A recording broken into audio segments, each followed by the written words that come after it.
Hearing none, all in favor, raise your right hand and say aye. Aye. Unanimous vote. Under new business, approval of road and sign reimbursement in the amount of $52,486.07. Robert Hall, Public Works Director. Come up, Mr. Hall. Good evening, council. Chairman Branham, Mr. Hester. I'm here today to request a reimbursement for county maintenance materials and sign materials in the amount of $52,486.07. That is for sign material and gravel put on county roads. Is that mic working? Testing, yes. Okay. All right. You got, you need a motion to approve the Yes. sign reimbursement for $52,486.07.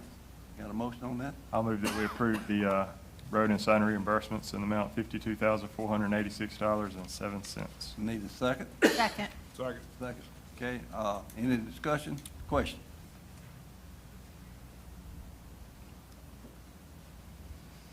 Hearing none, all in favor, raise your right hand and say aye. Aye. Unanimous vote. Thank you. All righty, under B, under new business, there is a 2022/23 road paving project update of Mr. Brian Falkenberry, infrastructure consultant for engineer, which goes by ICE.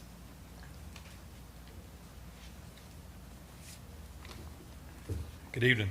I'm here to give an update on where we stand. We have finished our 22-23 projects. We wrapped up Dearborn Street in Great Falls last week, and that was the last one on that.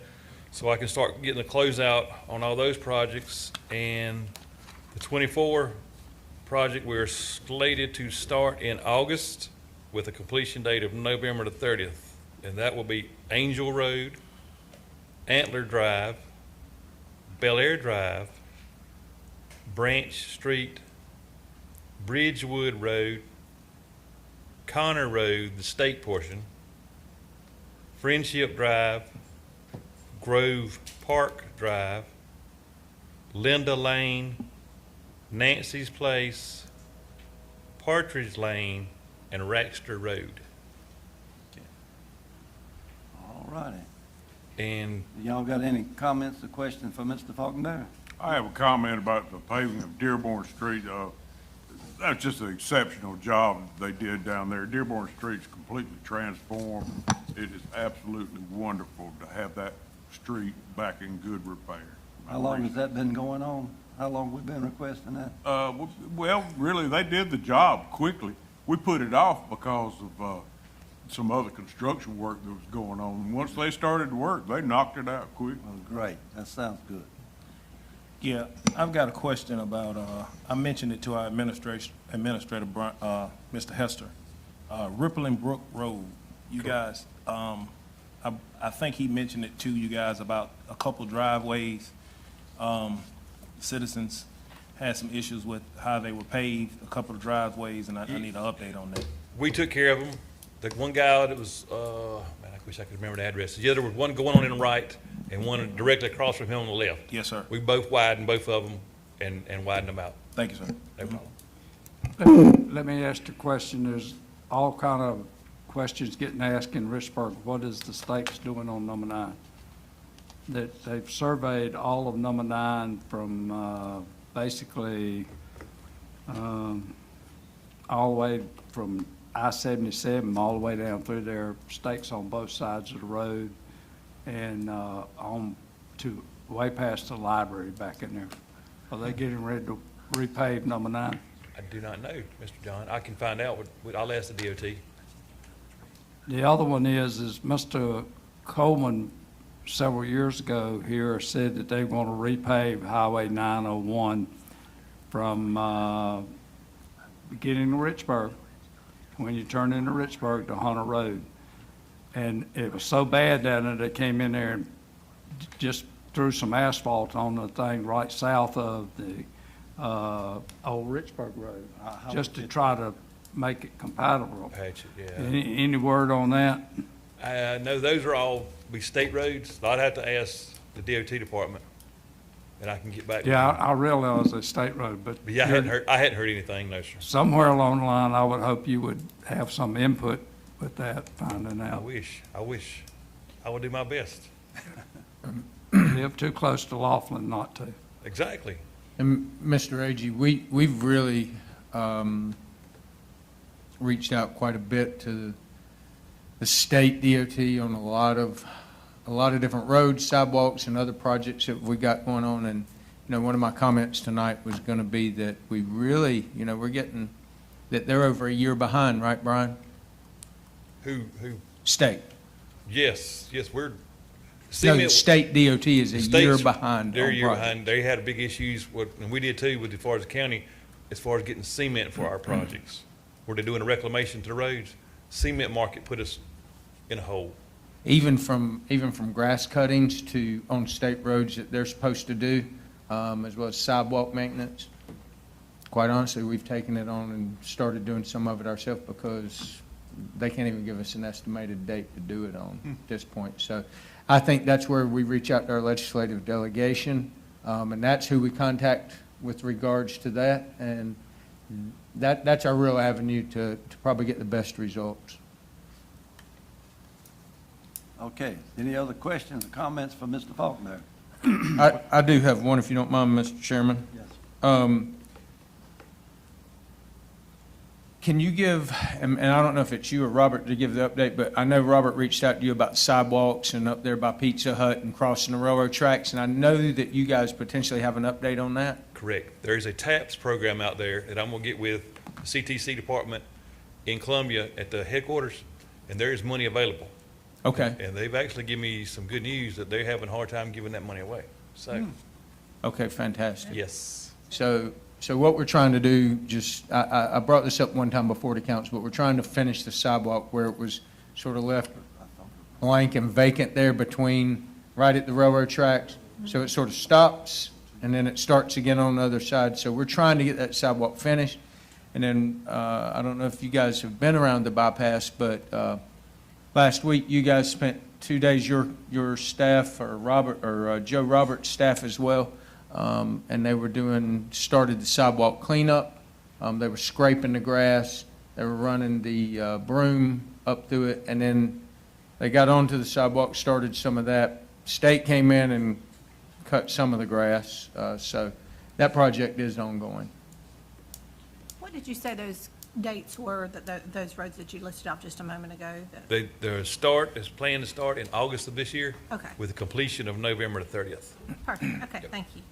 Mr. Falkenberry, when you get the information on the sidewalks, I'd like to know what the criteria is for sidewalk projects, because I know in the past, they've had some fairly strict criteria, that there had to be a good destination for a new sidewalk.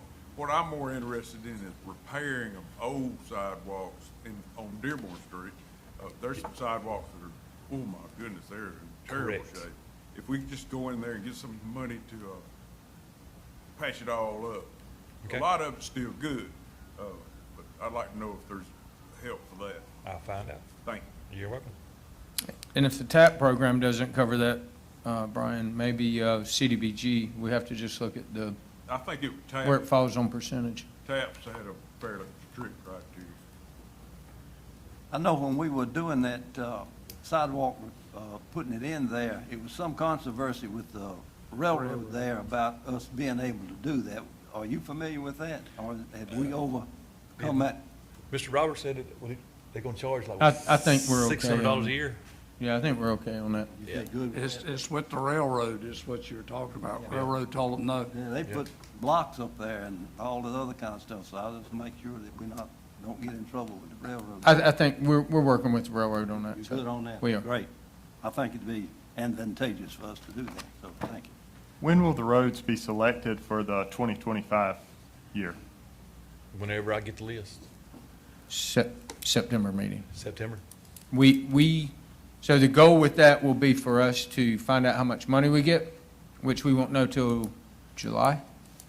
Actually, it come out and it's about almost exactly the same as last year. There's no one-time money So this it's year. already out now. Yeah, it's like 1.5. Okay. Yep. So I think the key, Robert, correct me, correct me if I'm wrong, since we know how much money is going to potentially be available next year, now it's really, you've gotten a couple of roads lists from council members? Come on up and you can speak to that real quick. We've got 4 minutes. So, so the list that you guys have sent to us, we've prepared it, we've got it ready, we've got kind of a grade on it. Council will have to be the ones to choose which ones do we want to send to ICE to give us a cost estimate on. I have that list ready to provide to you guys, and if you like, I can send it to you this week, or as early as tomorrow. So all the list of roads that every one of you have given me, plus a couple of them that Public Works recommends, When you said that was coming out, you was going to. I can give, I got it ready, I can give it to you in the morning. And you're talking about the list that they gave you Correct, the as list, their yes. roads. So you guys will have to choose some roads in your district to give back to us, so I can provide him the list to go get a cost estimate, because wouldn't be no need to get a cost estimate on 40 roads that we have, and we normally can't do them all. So now that I didn't realize we had a number already. Now that we have a number, we'll kind of be able to provide that. Typically, we do that in a September meeting, correct? Correct. So What we time have, of we year- have a little bit of time. The key is to make sure that the roads you submit are county roads. And we do have to spend 33% of that on state roads. Correct. But, so we'll take that into account too, but the majority of those roads need to be county roads. So if we could, realistically, the next CTC will be September. Correct. Correct? So the goal would be by that meeting for you guys to have kind of made your picks. I have the list. He then would provide the cost opinion and, based on your picks to ICE, and then they would provide us with a quote. I got a question. Mr. Hall, Yes, Mr. Hester probably can answer for me. If we gonna fix the roads, why not fix the railroad tracks too? Get them to fix the railroad tracks, because the railroad tracks is terrible in Chester. All over Chester, man. You'll tear your car right there at Clacks, across over there, Mexico, man, you'll tear your car up. that's a good question, and unfortunately, the county can't do anything about it but request for the railroads to fix them. Like, for instance, over there on York Yes. Street. Once I got that information, we were able to make it happen. Now, I was shocked that it happened so fast, but, Me too. you know, if you guys have some issues on some railroads, we can, sure enough, try to ask them.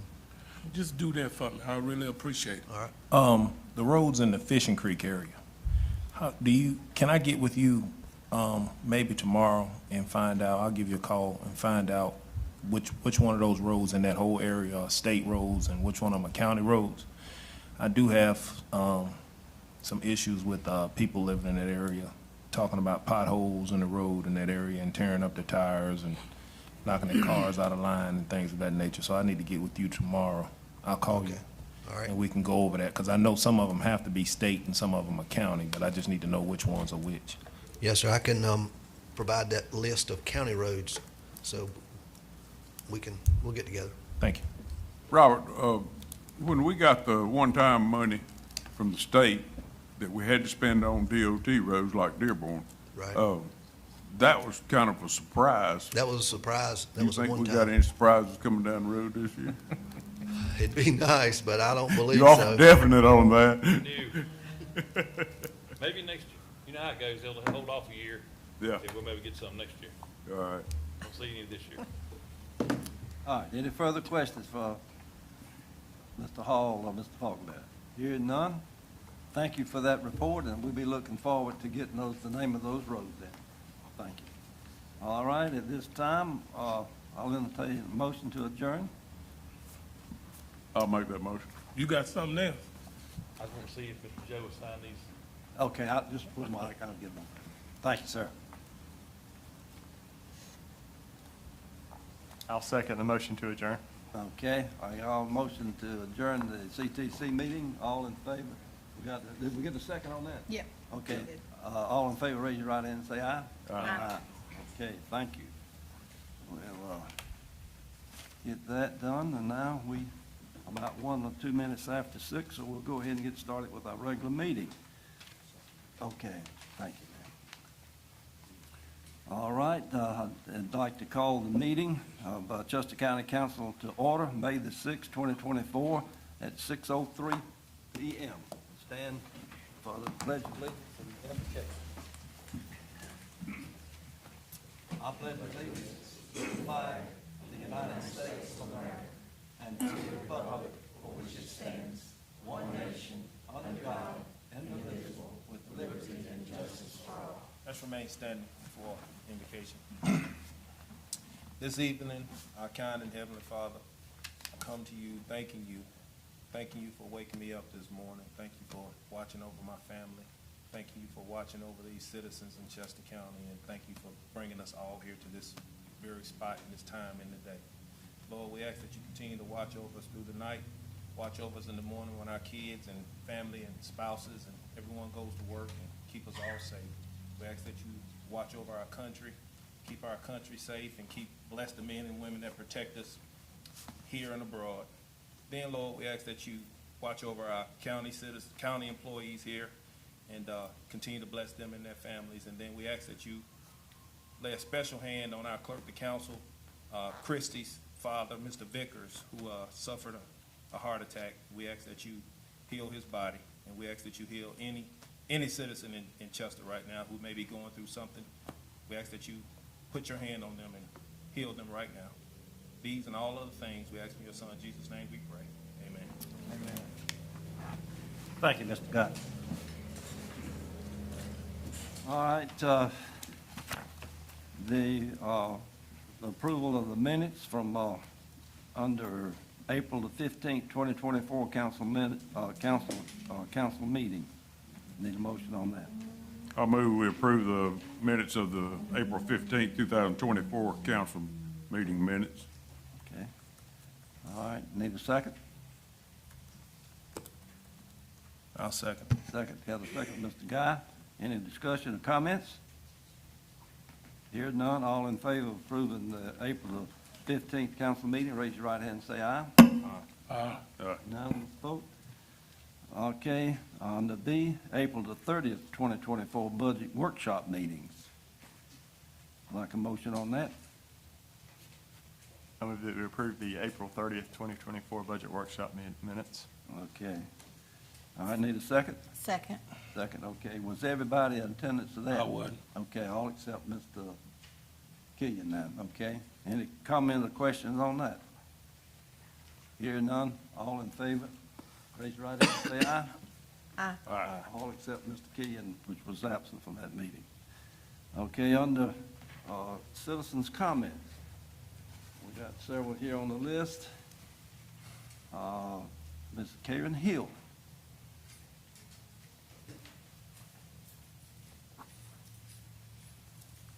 Hey, Mr. Hester and council meeting. We're here tonight because we have joined up with a group out of York County and Clover, which is fentanyl will kill you. We have a major issue with fentanyl in Chester. 4 weeks ago, this young guy, which is my great nephew, and her nephew, was killed by this poison. He didn't go after it, it came after him. He was 7 months clean. We have joined with this group, and we have some literature we'd like to pass out to y'all. We're joining in with them. We're going to be the Chester branch. So you're going to see us out rallying. We're also going to bring education and awareness to Chester. So we'll be setting up in booths in different places. And tomorrow night at 6 o'clock, we will be at Jean's Restaurant. We will have several mothers there and several groups there, along with law enforcement, mayor, and we'd like to invite y'all to come out. We've got to get a hand on this. We've lost 8 people and 2 pending due to this poison. And it's not a drug because it's not a prescription and it's not a dosage on it. is poison. So we would like to ask y'all's help to come out and help us support these mothers. And if you see us around, stop and speak to us. Don't throw rocks or nothing. What time did you say that was? Huh? What time tomorrow? 6 o'clock 6 o'clock, at okay. Jean's Restaurant. If you have any information you'd like to leave, you'd leave it. We with the do. clerk. You leave We it with do. the clerk, she'll give it to us. We haven't had our cards made yet because we're the Chester branch. I believe that young man was 24 years old. Yes, sir, he was. I saw it. Yes. He left a little girl behind, 5 years old. Thank you for Good luck. doing what Thank you're y'all. doing. For our Good time. luck to y'all. Thank y'all. Yes, ma'am. Thank you, ma'am. Okay, second on the list here is Tora Novellico. Huh? Okay, all right. Thank you for pronouncing that for me. She was with Ms. Hill then, okay. All right, moving along to Mr. Alfonso Hueri.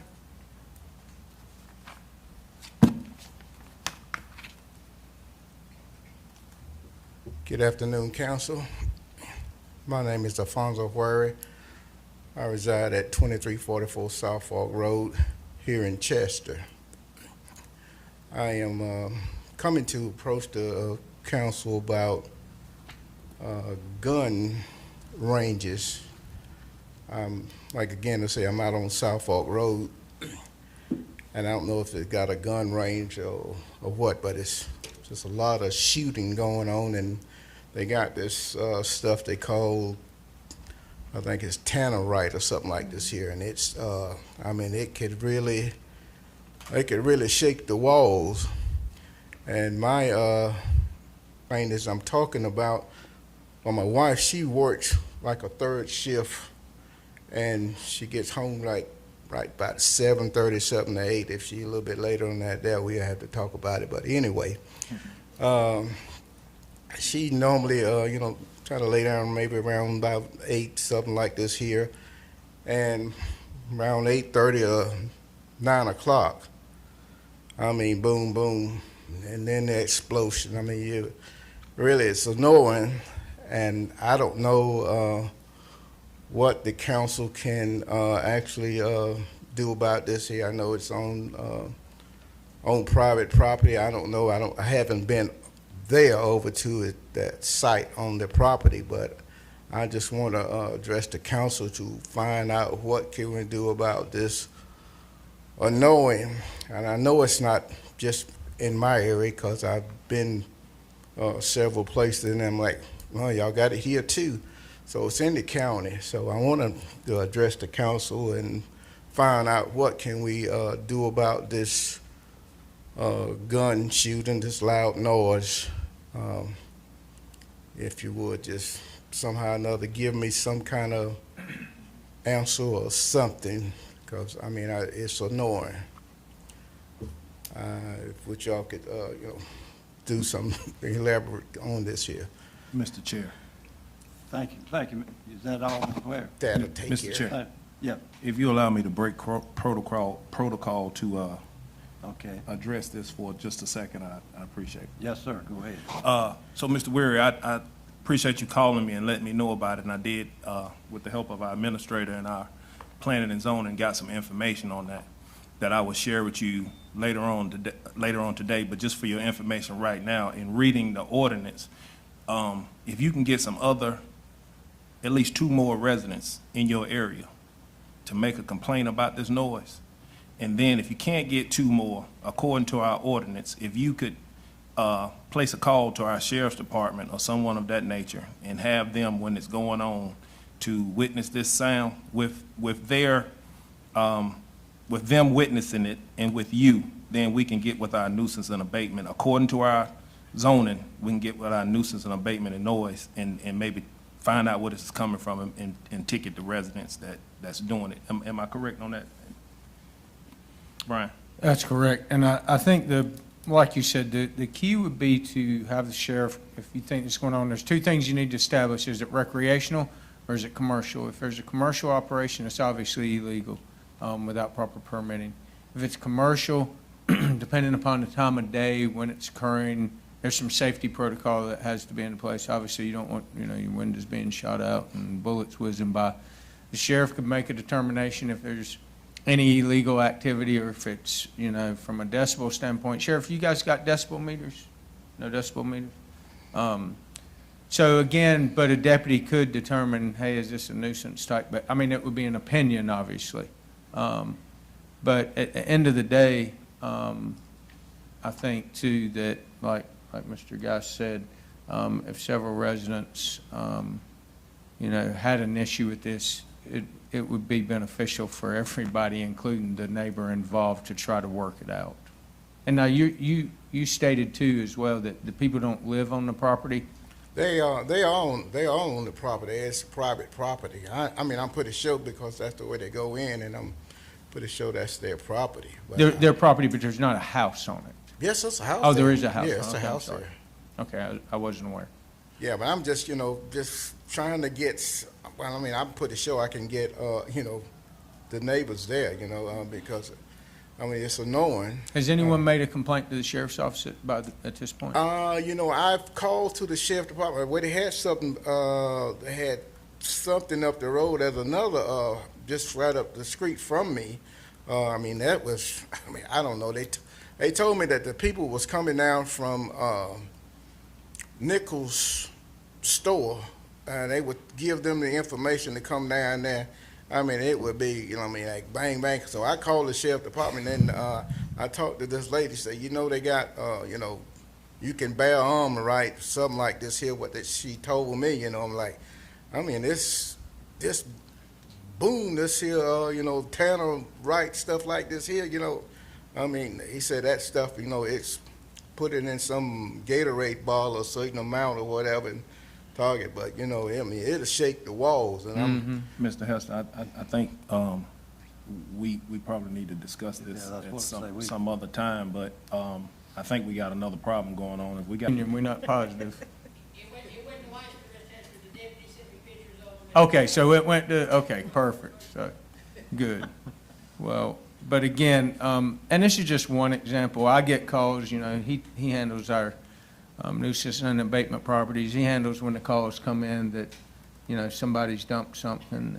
And with a very limited staff between TJ and our litter enforcement, our litter control staff as well, they clean up a lot of stuff. And I think when you see, I'm not going to steal Robert Hall's thunder tonight, but he's got a really good presentation. I think will let you see just how hard they work. But I always love to recognize and say thank you for that dedication to his job and doing a good job to keep Chester clean. So moving on to the next item, give a quick update on Rodman soccer. I know we kind of gave a little update on the Rodman ball fields last time.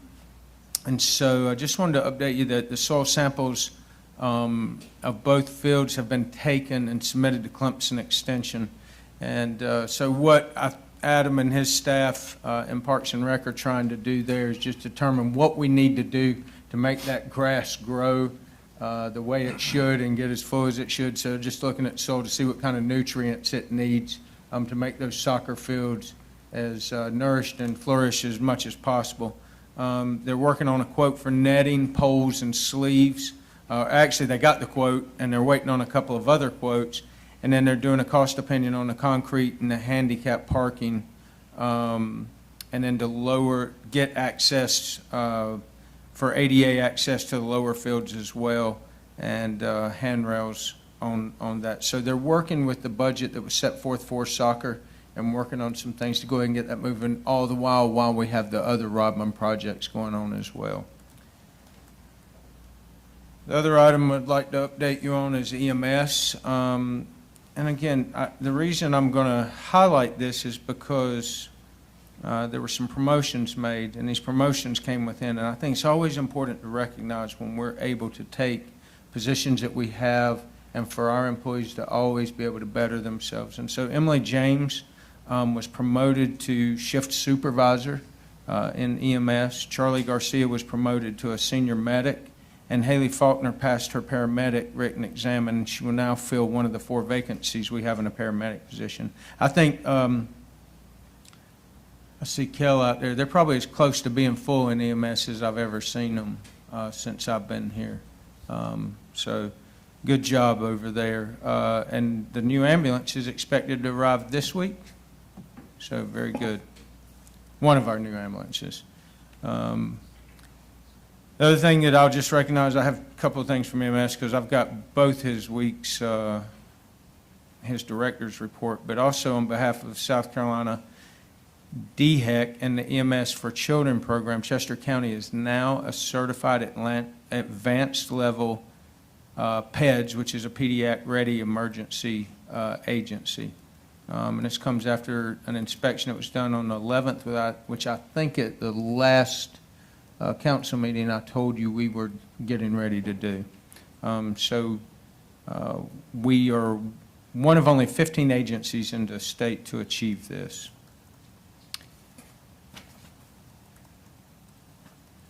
Moving to planning and zoning, something that I didn't realize was as big a deal, and I don't know that council may realize how big a deal this is, but recently planning and zoning got its ISO ratings. That's where the state comes in and goes through all the information provided by our inspections and our plan reviews and our building official work.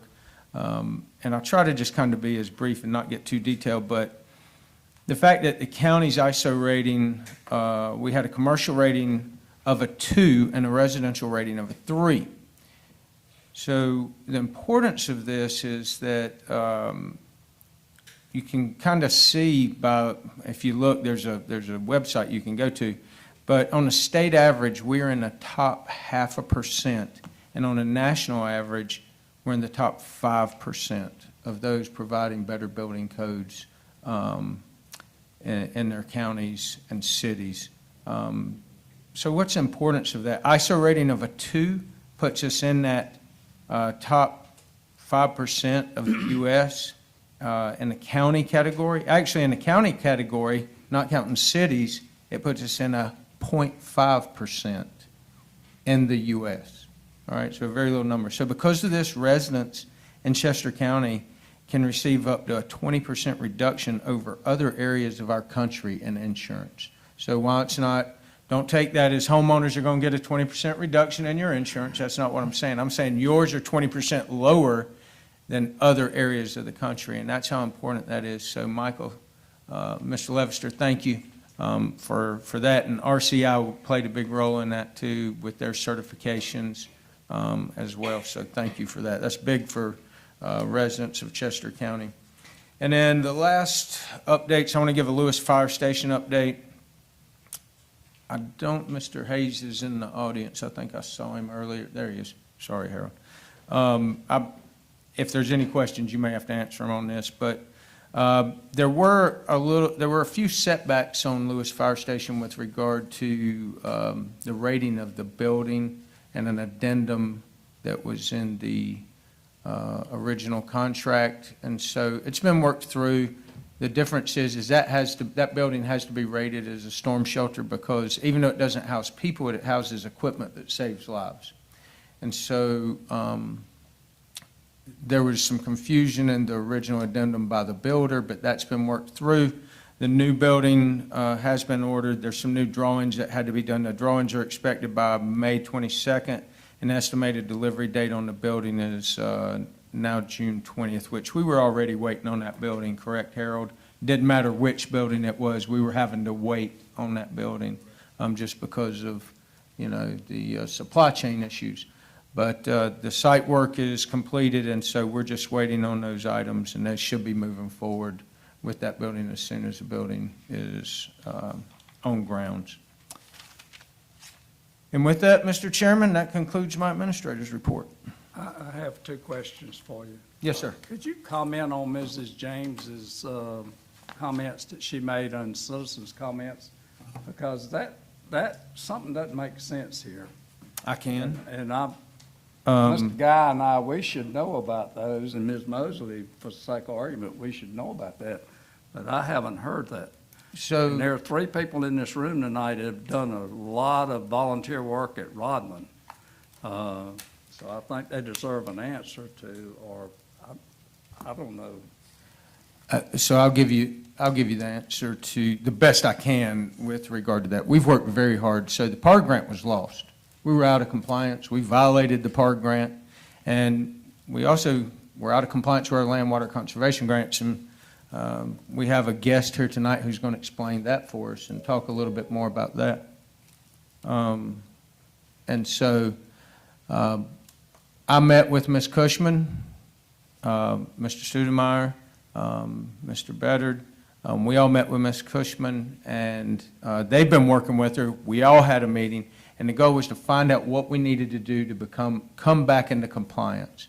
And so they've taken all the steps that they needed to become compliant. And then today, I believe, Mr. Hitchcock, he certified that. Is that correct? And so he certified that, and so we are now in compliance with our PARG grant. I'm not sure what Ms. James is referring to that hasn't been done. There may be some parts of that that a committee had wanted to get done originally, but I think Mr. Studemeyer is working with Ms. James and actually has explained that to Ms. James as well.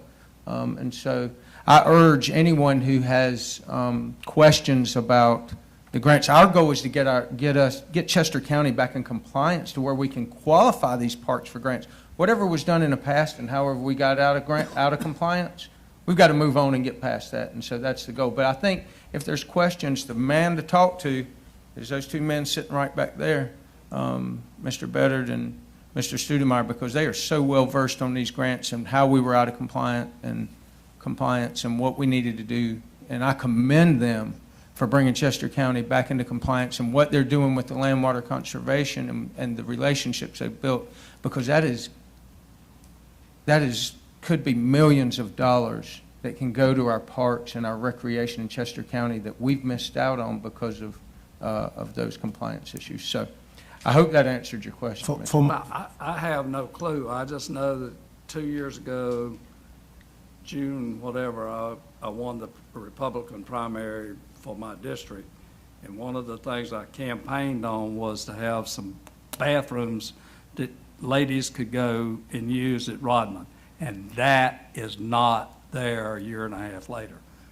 But here again, Ms. James and Mr. Lofton and the other young lady back there, I can't see real good, have done a tremendous amount of volunteer work out there, and nothing is, we just keep talking.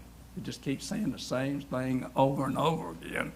And something needs to happen, because I was told the other day that the public restroom you had out there for ladies had been taken out. I haven't gone over there to look and see, but there is no reason a lady in Chester County can't go to an enclosed bathroom that's not a porta potty. And we've had a year and a half to do something, and we still twiddling our thumbs. And I'm not throwing rocks. I just, the citizens out there are asking me those questions constantly because I campaigned on them. And please understand that these people donate their time. Mr. Hall gets paid, Mr. Studemeyer gets paid, all these people getting paid, but these people don't get anything. And anyway, I'm through. You take care of it. Thank you, Mr. Agee. And I would like to say the bathrooms have been, and we promised that we would have the air-conditioned, the really nice bathrooms. Unfortunately, from a budgetary standpoint, we could only keep them out there about a month and a couple of weeks. Now, they did keep the handicap accessible porta potties out there as well. And then we know that, you know, we know why there's been delays on Rodman. The new facility should be going out to bid very soon. Once that new facility is built, the goal is to refurbish those bathrooms. There's already a plan. Mr. Hayes has already drawn up a plan for those bathrooms. And again, add bathrooms in the future. But because, you know, we didn't want to tear, we could have started, Mr. Hayes actually had a plan to refurbish the bathrooms, the lower bathrooms, but the problem was if we started that and it didn't get finished in time for the new build, now we have no restrooms out there. And so, again, I think, you know, from a visual standpoint, people don't see a lot happening, but behind the scenes, I can promise you there's a lot. And and pretty soon there will be some visual things happening. So, I'll give you an example. You just made an example. Mr. Wilson's sister lives in McConnell's. Is that correct? Sharon? Yeah. A family named Williams donated $300 and some thousand, and they built a new fire station, ambulance station, right beside the fire station in McConnell's for less than $400,000. That same building could be built, according to that contractor, for less than $120 a square foot. And we have spent way more of that on 2 substations that we're trying to build that the citizens deserve to have in Chester County. I don't quite understand how we can build a fire station in McConnell's and donate it to the town of McConnell's for less than $400,000, and we're spending way more than that here. I sound like a broken record, but we keep making excuses, and I'm not saying that we're doing wrong. I'm just saying that other people are building fire stations for way less money than we have spent. And I'm not sure that we're getting all the little information we really need to have to do something that's putting a fire truck in a building that can be maintained. They couldn't do that in York County, and I guarantee you the building codes in York County are probably stricter than the building and codes in Chester County. So I sound like this broken record again, but these people out here are asking me these questions, and I'm going to give them an answer. I'm not going to say that, oh, we spent this and we spent that, when somebody else can go right through McConnell's and see the difference. And but that's where I'm at. So. All right. Thank you for that discussion there, and thank you for Mr. Hester for recognizing the well-deserved employees for the accomplishments they made and all the other. That was a real good administrative report. So moving right along to old business, under 8 is the third reading of CCMA 24-06. Michael R. Franklin requests a tax map number 079-04-02-002-000 at 651 Lancaster Highway, Chester, South Carolina, 29706, to be rezoned from single-family resident district RS1 to limited commercial district LC. The Planning Commission voted 5-0 to approve. I need a motion on that. I make a motion, we uphold the Planning Commission. Got a motion to uphold the Planning Commission. Need a second? Second. Got a motion and a second there. Any discussion or comments? Hear none. All in favor, raise your right hand and say aye. Aye. Aye. Unanimous vote. Thank you.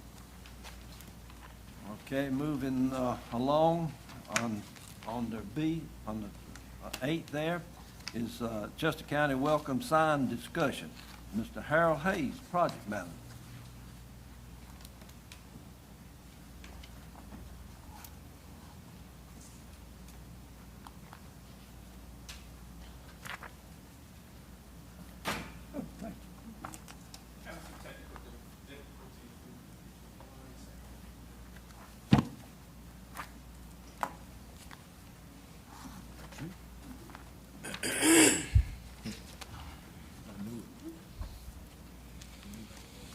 Evening, Mr. Chairman, members of the council, hope all is well. On April 15th, we presented to you 12 design options for the Chester County welcome sign, and you chose 4.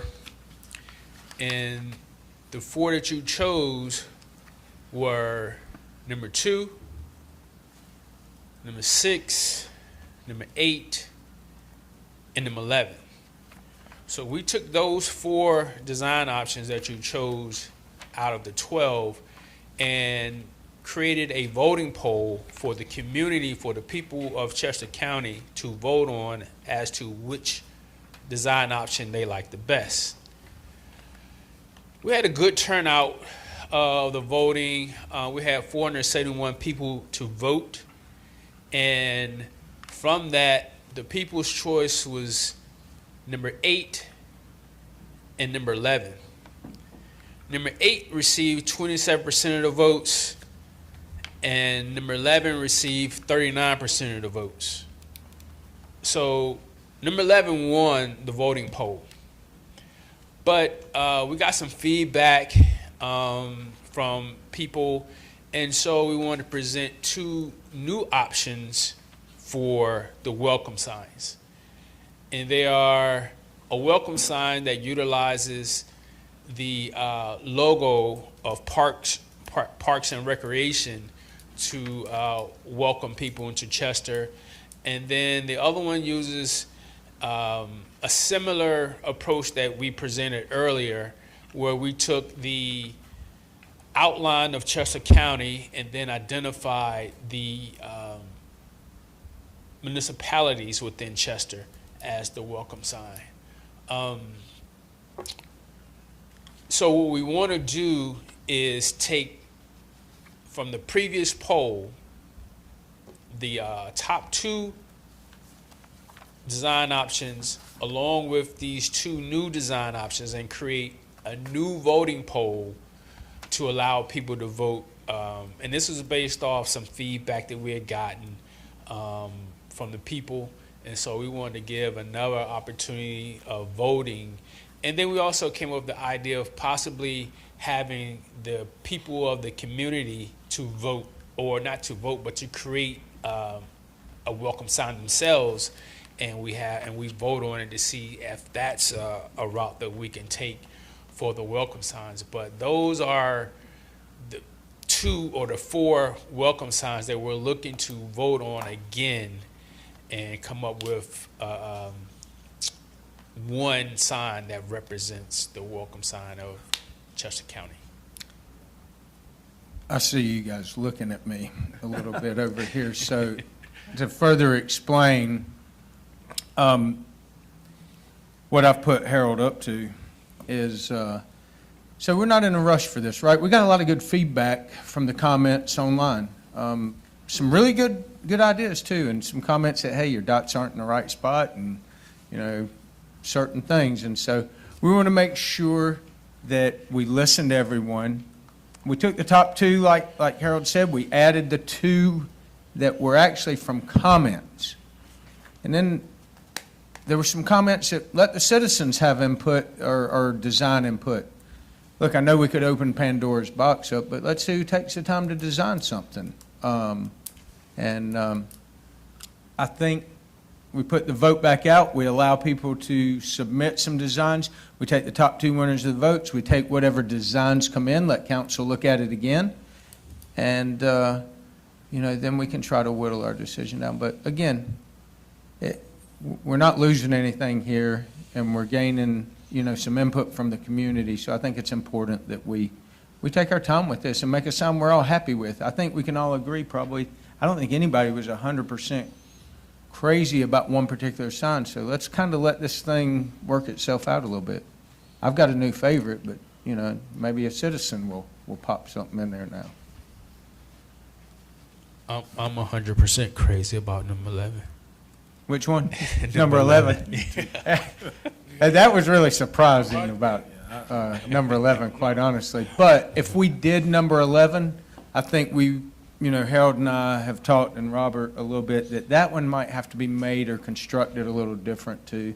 It'd be like a cast metal. Yeah, so maybe a little more cost with Yeah, that one it too, would which is be. fine if that's what we, Yeah. I think it'd last longer too, so. Right.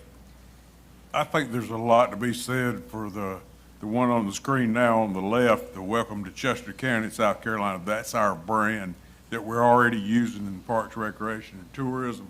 And I think that unifies us in a way so that when people enter the county, they see our brand right off the bat. That's my new favorite. All right. In other words, you want to extend this as far as before we make a decision on it, you want to extend it, so I'm right? Correct, and that's all we're looking for, is just approval from council to kind of continue with the process like we discussed, and we'll promote it for a couple more weeks. We'll see what happens, what we have by the next count. That gives us 2 weeks exactly to the next council meeting. I think it's pretty incredible. We had almost 500 people vote. Right, Really, yeah, it's it really was like- exciting to yeah. see folks giving Right. us that type of feedback. Yeah. people are interested, so. yeah. We haven't received that type of feedback since Mr. Hayes came to town and we announced his position. Right. And you Still what think you sign just they need to put a want. camera on there and let the You sheriff know what sign they put a want. camera on Right. top of the pipe.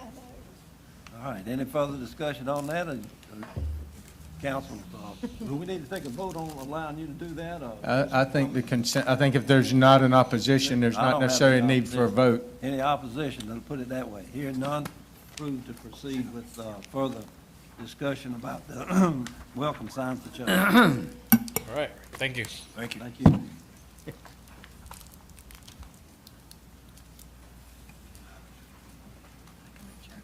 All right. Moving along to C under number 8 is the Public Works Department update. Mr. Robert Hall, Public Works Director. Welcome, Mr. Hall. Good evening again, Council Branham, Councilman Chairman Branham, and Council, Mr. Hester.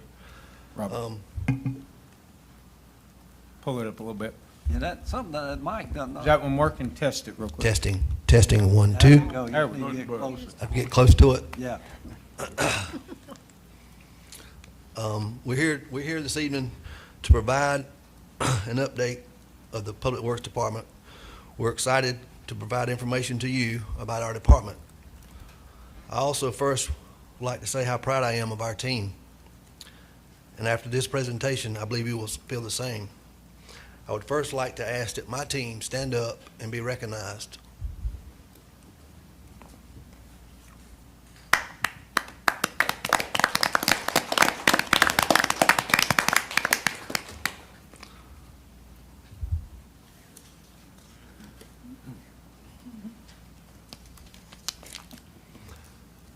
Here is our organizational chart. Tells you each person, each supervisor, each one that works for that supervisor. One thing on there, you're going to see where it says equipment operator in the roads department. As of today, we hired somebody for that position. It's been open for 3 years. We finally got somebody to fill it. We're going to talk a little bit about auto maintenance.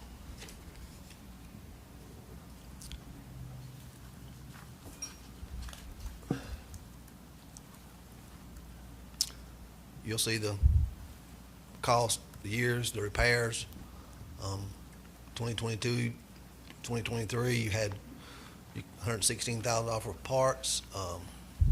The labor there, we've put $85 an hour for labor just to show how much we would spend if we was to hire that out. But we do all the work ourselves. Just a little bit of information here. Our auto maintenance shop maintains 170 plus vehicles, trailers, lawnmowers, weed eaters, chainsaws, etc. We also service and maintain the solicitor's office vehicles. We average 40 to 55 vehicles a month for service and repairs. Our vehicle maintenance schedule is set up for 5,000 mile intervals, which include all oil change, tires, etc.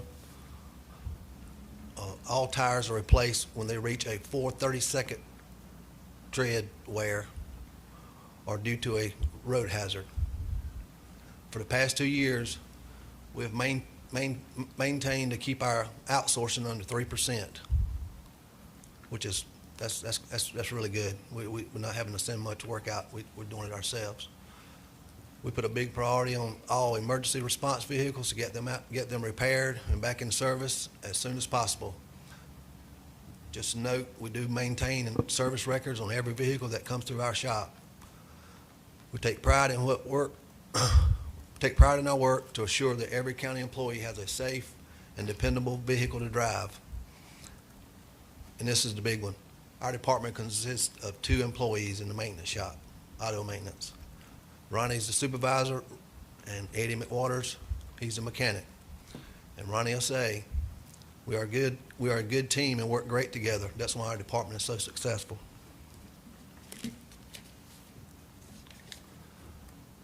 Facilities maintenance. Our facilities maintenance department consists of 8 employees. perform maintenance on 59 county properties. We also perform landscaping needs on numerous county properties. And some of the highlights that facilities maintenance is proud of, gets kind of hot in the summertime in the vehicle maintenance shop, and they installed 2 large oversized fans in there. Did a completely extensive cleanup of Burnt Meeting House Cemetery. Purchased and installed ceiling tiles here at the government complex, which they're still doing. Installed some LED lights at DSS, Health Department, Government Complex, and Chester Library. And recently, there was a generator that was installed at the voter registration. Oh, and also note that generator, it was purchased with one of the capital requests that we had requested, and thank you for approving that. Just recently had 2 roofs put on 2 hangars up there, and also the terminal got re-roofed. Did a lot of cleanup down around the basketball courts at David Miners Park for the town of Great Falls. Did renovations for 2 restrooms at the government complex, reduction of the number of properties being cut by vendors, meaning we redone the contract, and we're cutting a lot more properties now and not putting them out. And we did have the fire extinguisher inspections hired out, but now we're doing them in-house ourselves, so we're looking at ways to cut costs in the maintenance department. And the new flooring was installed at the health department. This is going to get very interesting here. Our recycling landfill is 31 employees, and the litter control is 31 employees. We have 6 full-time employees and 25 part-time employees. We have 11 recycle centers, and also there's one at the landfill that are operated by part-time employees. And we have 2 part-time employees that pick up litter. Recycling. With Mr. Hester's guidance, we're working on a plan to capture some savings at our convenience sites by doing some of the collection and hauling for the recycling items. And I believe that's been mentioned to you already. Important to note, we had a household hazardous waste day here. We had a total of 185 vehicles that came through. We shredded 6,600 pounds of paper. We're planning to have another shredding day only, not just a stranded day, not household hazardous, but just a shredding day on May the 25th from 9 to 11 for some of the ones that wasn't able to make it at the last meeting, at the last event. This is some of the items here that was taken in.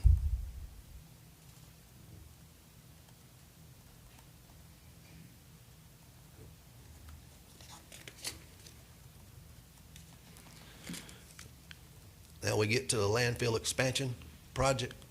I'm sorry. Talk about scales replacement.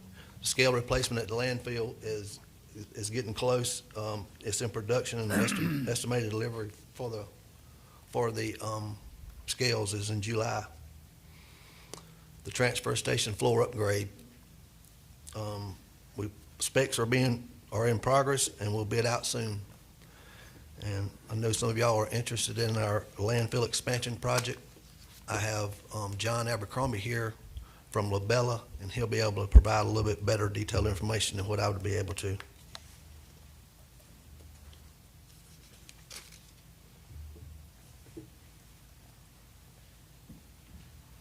Good evening. I'm John Abercrombie with Labella. We've met before, and we've seen you before, just to kind of give you a little update on where we are. When we came here before, we told you we were a little bit behind. We're trying to get caught up. When we came in, it's a 1-year process. We're about 4 months in. We're in contact with DHEC. We got the preliminary steps done. We're in the process of sending out some announcement letters that you have to send out to the property owners adjacent to the landfill. There's a process you have to go through in the permitting process. But right now, it's going to be cutting it close with the space that we have. and with the growth that you have in the county and the way things are going, but we're doing everything we can to kind of streamline that and get in there a little bit quicker if we can. And we have a really good relationship with DHEC with the permitting process. And to be quite honest with you, and I'm gonna pat them on the back a little bit too. The staff that you had here, when I got here, weren't very, let's just say they weren't very educated in this process, but they've taken it by the horns, and they've really stepped up and done some work. Molly has been in contact with DHEC directly. You know, Robert's been working with them and pushing them through, and it really helps when you've got people that want to do it the right way and want to make it happen. So where we are right now, like I said, we're about 4 months in on a year-long project. It's moving, and we'll get it done just as quickly as we can. Anybody got any questions? Thank you, Mr. Abercrombie. You're welcome. Excuse me. Here's some numbers here we've put together for you. This is in 23. You can look at the MSW total for 23, C&D, total tonnage that went through the landfill, across the scales was 31,000 tons. And then you can look at the single stream or the recyclables that we're doing now at 122,000 tons that come through. Scrap metal, you can kind of look at the numbers and see it's pretty impressive. This is in 24. The numbers are still there. Robert, that's calendar year too, correct? Yes. So that's January till now. Yes. Going on to litter.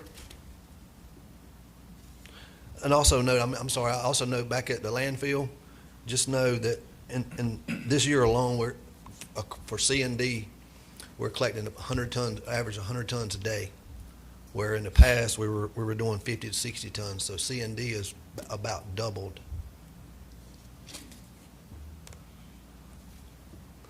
Here's a yearly summary for the litter pickup. The different years, went back far as we gathered information, and you can see total number of bags. You'll see in 21 there's 4,000, which was a great year. 22 it was about 3,376. 23 it went down a little bit, but note 24. It's kind of slowed down a lot. As of right now, we only have 2 part-time employees. In the past, we had inmates. The sheriff's office is not getting the state inmates from Columbia like they were, and they're not able to provide us with inmates to pick up litter. As of right now, we only have 2 part-time employees picking up 3 days a week.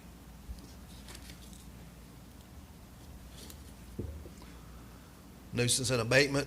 This is a 23 summary, 69 tickets, 55 guilty, 7 are pending. The total community services hours ordered by the court was 17. Here's 24.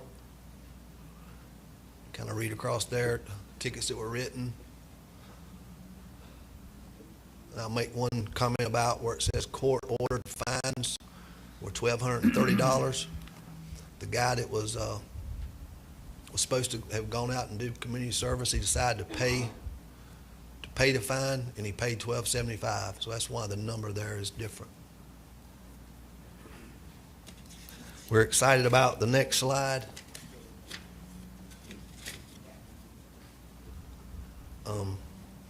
Road signs.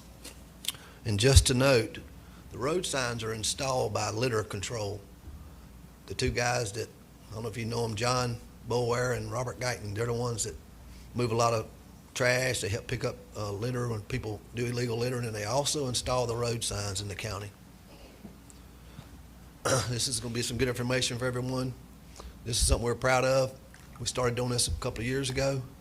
Started upgrading our signs and making it more presentable, and I feel like we got some of the best signs around in this area here.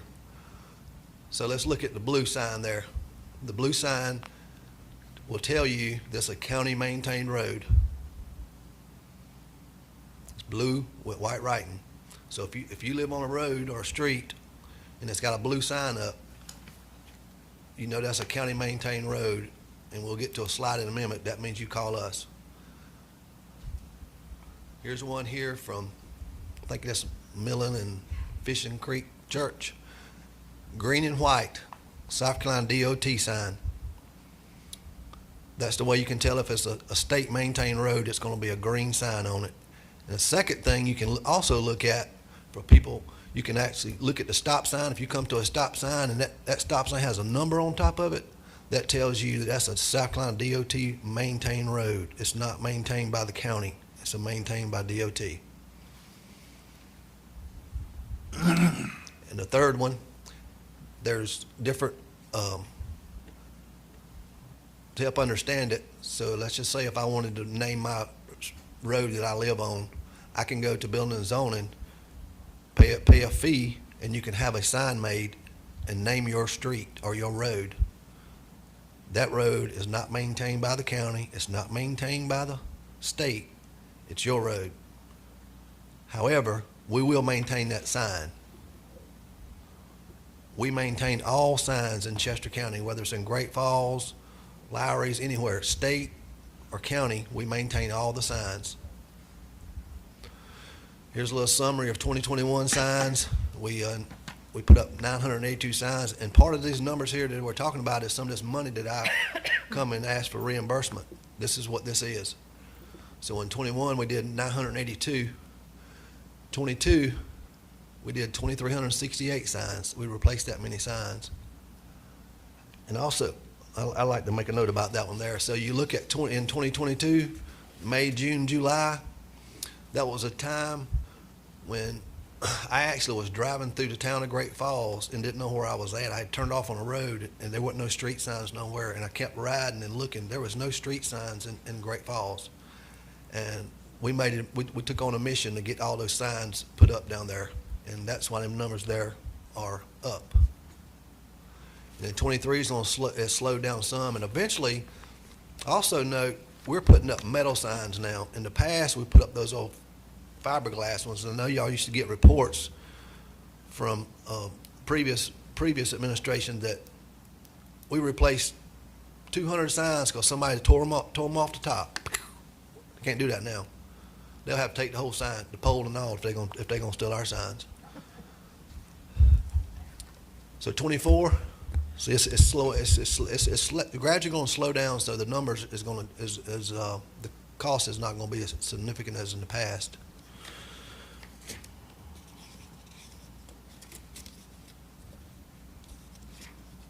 Roads Department. There again, we're proud of all our departments, but it's amazing what this department here does. They've only had 3 employees in the last 3 years. 2 employees and a supervisor.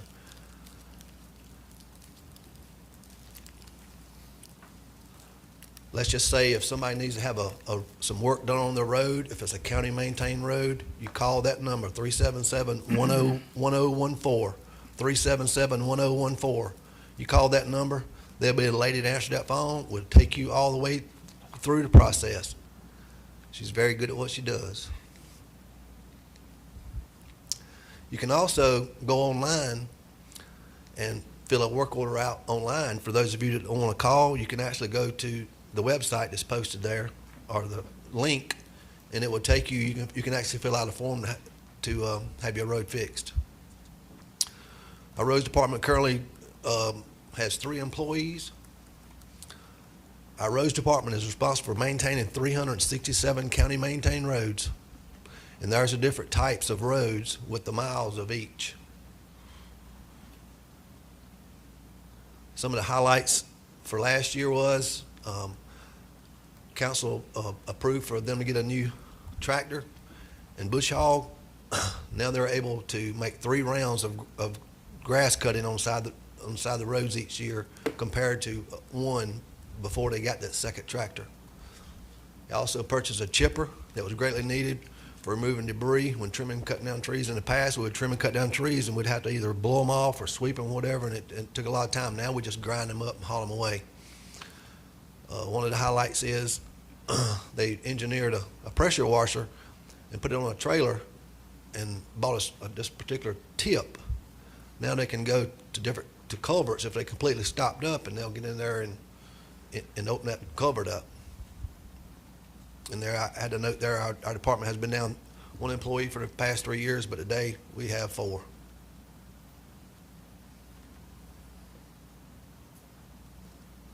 Here's some of the work orders. We keep a record on all the work orders. I know sometimes people may call, keep repeating calls. You're not fixing my road. You're not fixing my road. We're coming to fix your road. We just ain't got there yet.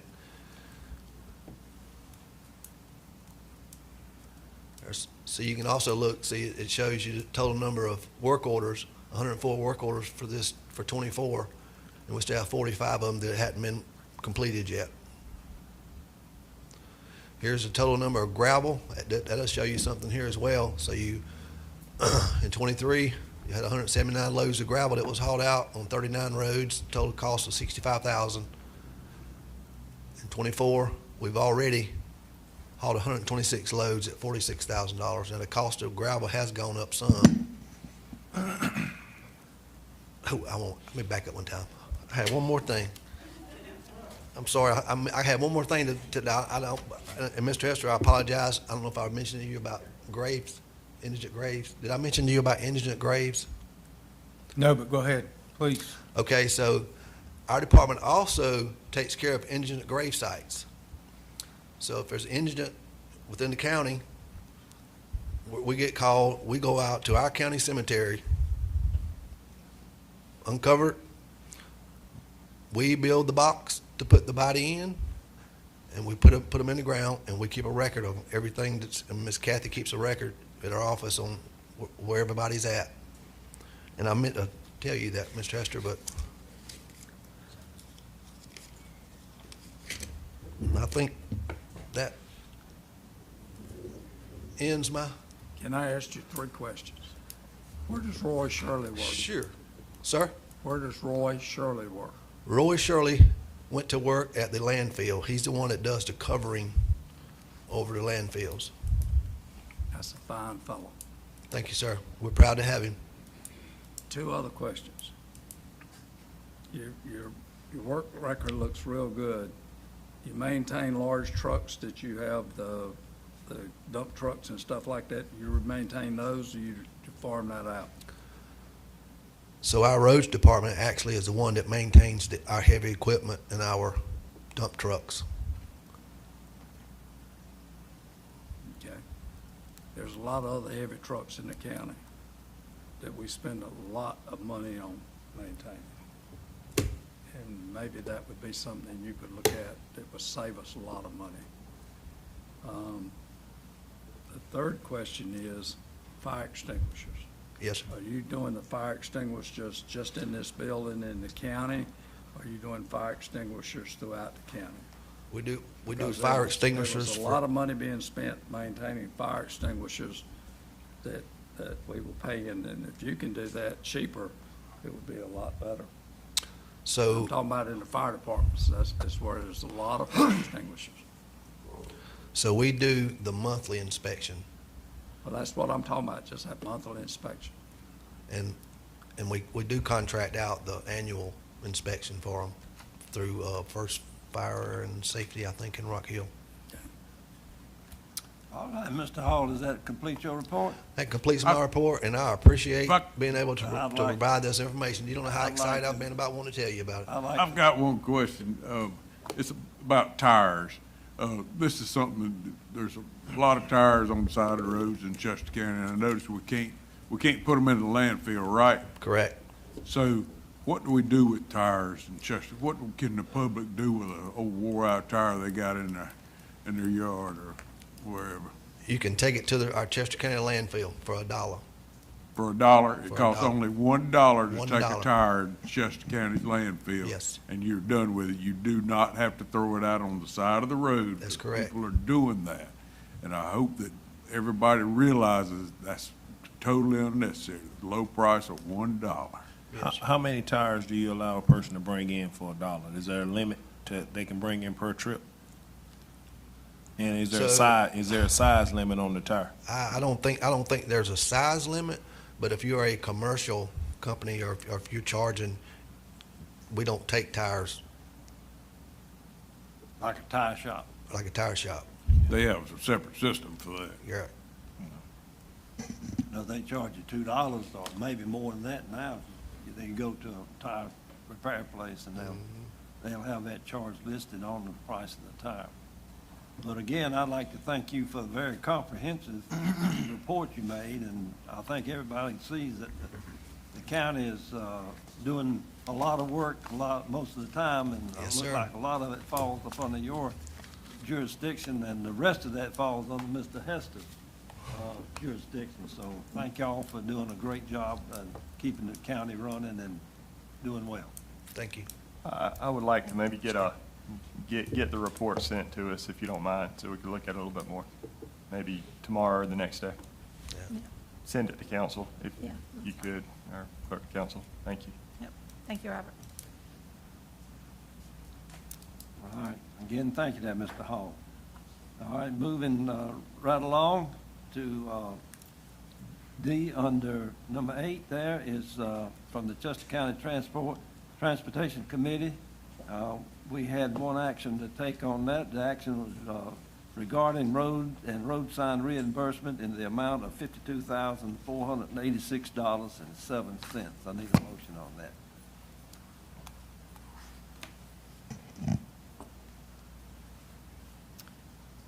I'll move that we approve the action taken in the Transportation Committee meeting to approve the reimbursement of $52,486.07.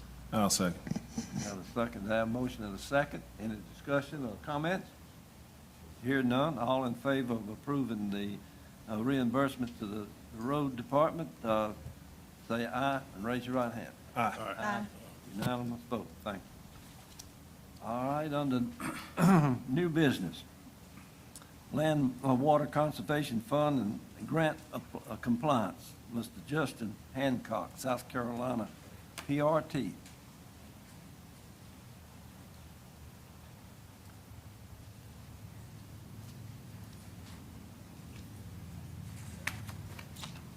Good evening, Chairman Brannon and members of the council.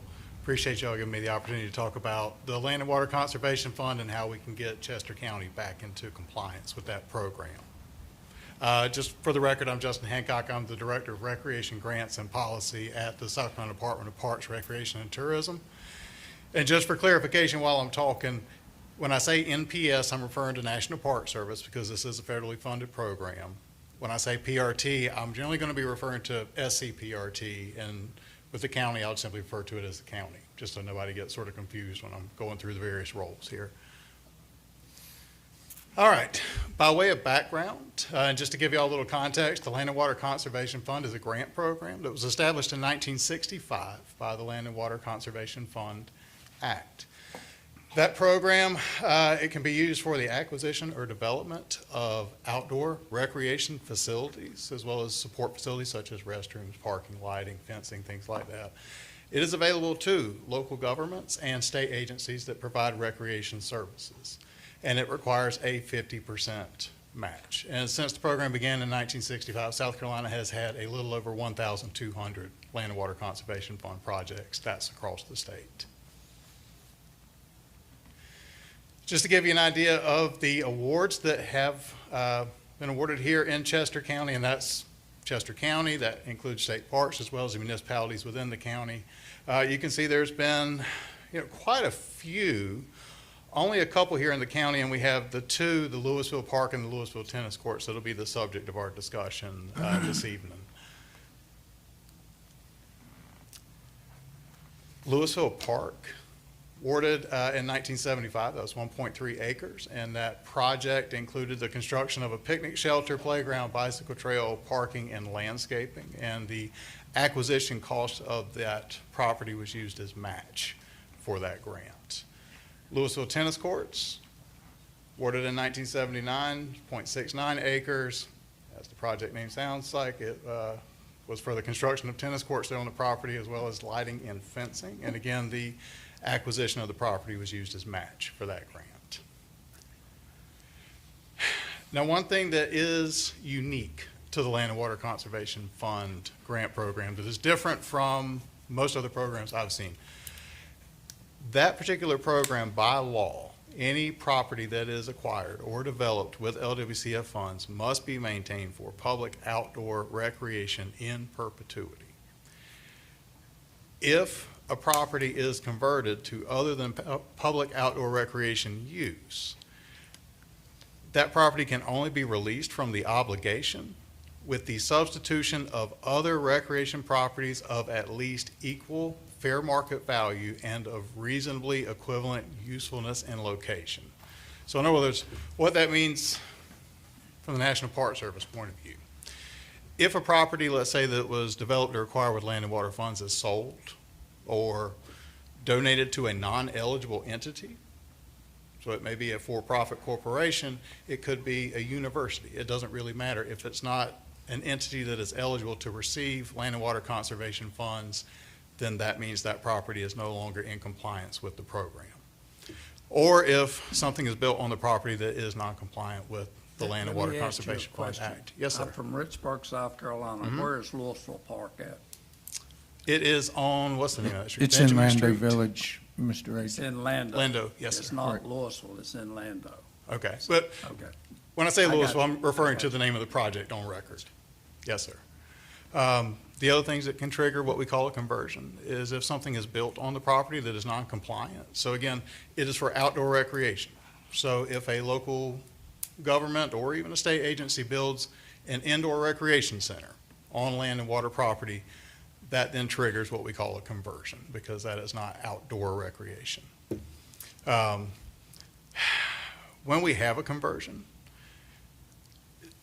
the hardest part is finding that replacement property often and then going through the steps that are required by the National Park Service for conversion. Those steps include finding the replacement property of equal or greater value, and that is per what we call Yellow Book standards. So we have to have appraisals as well as appraisal reviews that are conducted by the state on those appraisals. The replacement property must be new to recreation. So what that means is you can't take the obligation that was previously put on a land and water site and move it to an existing park. The National Park Service will not allow that. You cannot put it on property that has been acquired for the purpose of establishing a new park. National Park Service will not allow that.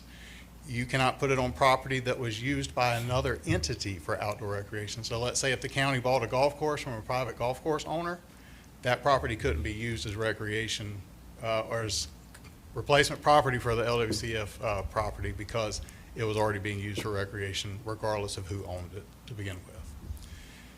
And then the recreational utility of the replacement property must be of equal or greater value than the recreational utility of the converted property. So in other words, you've got a tennis court, you've got a playground, you've got a multi-purpose court. Whatever you have on the replacement property, you have to replace those recreational assets and you cannot use LWCF funds to do it. It essentially has to be done on the project sponsor's own dime.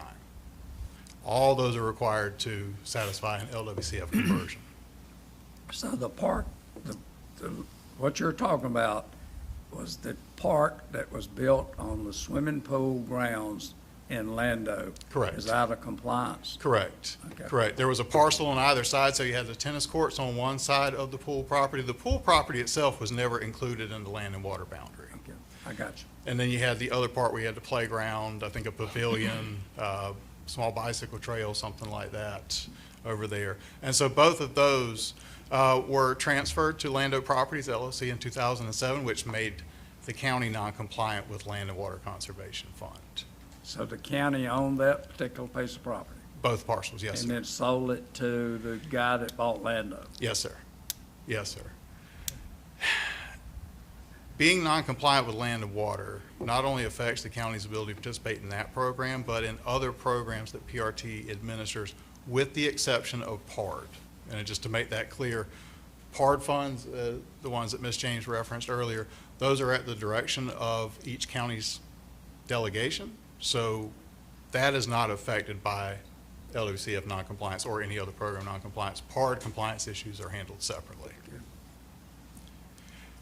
With the noncompliance, and we've been having conversations with the county now for, gosh, I think 6 months. 6 months going on.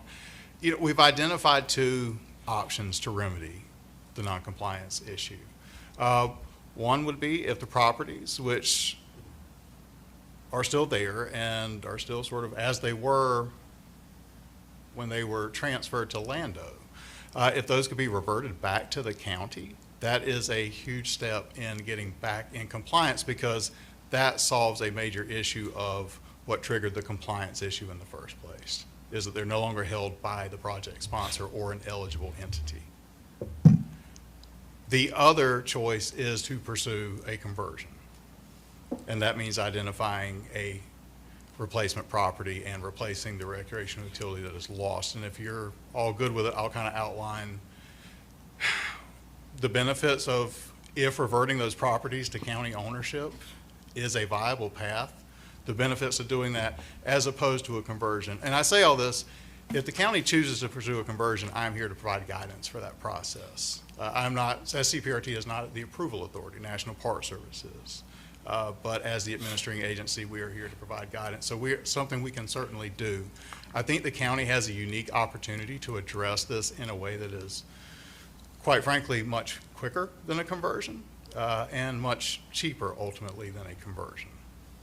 So the benefits of reverting those properties to Chester County, if that is something that the current owner is willing to do. You don't need to identify replacement properties, which is, again, where most of my project sponsors that go out of compliance or simply want to do a conversion, that's where they spend most of their time, is trying to find a replacement property that's suitable. Again, because National Park Service has to sign off on this. There's less administrative cost than pursuing a conversion. So with a conversion, you have to have the Yellow Book appraisal. In this case, it would be a Yellow Book appraisal on both the Louisville Park properties, plus whatever replacement property is identified. And you have to do that really before you're going to know if that replacement property is suitable, because that appraised value is really going to make that initial determination. Because if it appraises at less than the fair market value of your converted properties, you've either got to find a new property or find additional property to replace it with, because that fair market value drives that whole process ultimately. So you don't have to worry about appraisals. You don't have to worry about reviews, which the last 2 reviews I ordered came in at, I think, around $1,600 a piece. Those are ones I just ordered about 2 weeks ago for a active grant project, but that was at Yellow Book standard. So, you know, with as much growth that's been going on, the cost of doing that sort of business has just gone up. We've seen those costs escalate pretty well over the past couple of years. You also, if you do a conversion, will have to have an environmental assessment done on your replacement properties and your converted properties, and that means hiring likely an outside firm to conduct that environmental assessment to the standards that the National Park Service sets. So those costs alone are associated just with a conversion. If the properties are reverted, you won't need to worry about those specific costs or steps. The reversion will likely be quicker than doing a conversion. So in my experience, the average conversion takes 3 to 5 years. The fastest I have seen one go is 2 years. And that was a project tied to the I-526 expansion in North Charleston, and that was with SCDOT and Federal Highways really driving that train and sort of bird dogging that for 24 months straight. That's the fastest I've seen one go. But for most local governments, it's taken 3 to 5 years to get that approved. The other benefit to pursuing the property reversion, coming back to the county, is once cleaned up, the county may be able to apply for LWCF funds to help update or replace the facilities on those 2 sites. If you do a conversion, the one thing to remember is even once you have your replacement property and you've gotten it approved, you still have to build the recreational assets using other than LWCF funds. So you won't have that option with a conversion, but if the properties can go back to the county, then you do have that option. What is left at Lando is virtually nothing. Correct. That was out there earlier today. And you also have a swimming pool that was filled in. And that's okay, because that wasn't part of the LWCF boundary, so it's outside of my purview. It's not part of that property. It is not, no, sir. The tennis courts are though. The tennis courts are. And we met earlier today and went through a lot of this, Mr. Reggie, but just when he says bring back to a level of disrepair, where we're going to is anything that's fallen down, we tear down. Mm-hmm. Anything like the tennis courts, we need to clean them up and make, not that the tennis courts have to be operational again, but again, we get it cleaned up, and then the goal would be for us to put back, if the land was converted back to the county, is for us to put the same number of, what do you call those, activities? Yep, recreational assets. Same number of recreation recreational activities back onto the property that was originally there. It doesn't have to be the same recreational activities. Well, Lando does not exist Mhm. anymore from what it was when the county had that. Used to be houses all over it, nice community. Ms. James has done a fantastic job in preserving the history of it, and a lot of other people. I don't want to say she did it all, because there's a whole bunch of people that did that. But if you're going to look at this and the county's got to do something, then you need to convert this where the residents are that can be done. It either needs to go to Rodman, or it needs to come into Edgemore, it needs to come into Richburg, or wherever. It does not need to go anyplace else in this county except where it stays down there to serve those residents, because that's who put it there. Mm-hmm. Yes, sir. So you're saying your preference would be to move it to a different site? Absolutely move Okay. it, because there is no benefit to redoing Lando, in my opinion. I have some, Yep. I have some further information later tonight that we'll discuss. Let me make sure you have all the information. Well, that's why I'm asking the question. It's just not information I can talk about right now.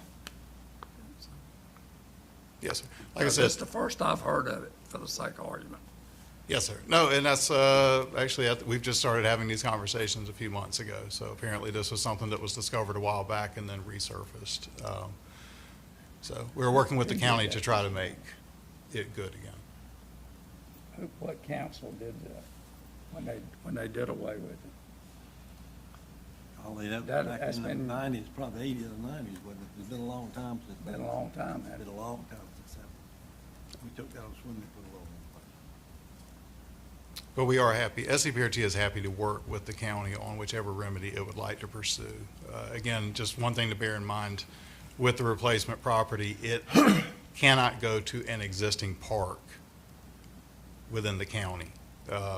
So anything at Rodman, that investment cannot be moved to an existing recreational facility. And where you'll spend, again, most of the time, and I'm just going by my experience so far with this program, is identifying that replacement property. That's usually the hardest part. That's what can take, gosh, I've got one small town in the Low Country that sold a land and water park in 2020, and they have yet to identify a viable replacement.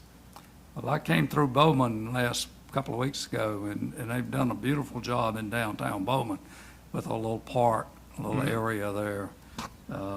So there's some real nice areas that we can do, and I don't know if y'all had anything to do with that, but Bowman is a little farming community, very similar yes, to sir. what. Very familiar with it. And this particular grant program, I think, is wonderful, and is more likely than not that even outside the county, you've been to a site that's been assisted with this. Have you been to Beaufort Waterfront Park? Well, the one thing that, the county's involved in this, but there's a little community down there called Richburg. Yes, sir. They have a beautiful little park. I don't know whether y'all helped them with that or not. But the case of it is the citizens out there deserve something without having to travel a long distance to be involved in something. So, there's a crying shame about that. That was a nice place. Yes, sir. Yes, sir. Like I said, PRT is glad to help assist the county in any way it would like to move forward with this. But we would like to get y'all back in compliance, not only so you can participate in this program, but recreational trails, undiscovered South Carolina. We have a number of other development programs, so I'd love to see the county come in for But it. the county council is the one that got us out of compliance. Is that what you're saying? If they're the ones that voted, if it took their vote to sell the property, then yes, sir. I think it'll be the county council that will get us out of this problem by doing whatever it takes for us to get back in compliance. And I would advocate that we do it, take the more of the option with less hoops to jump through, for lack of a better term.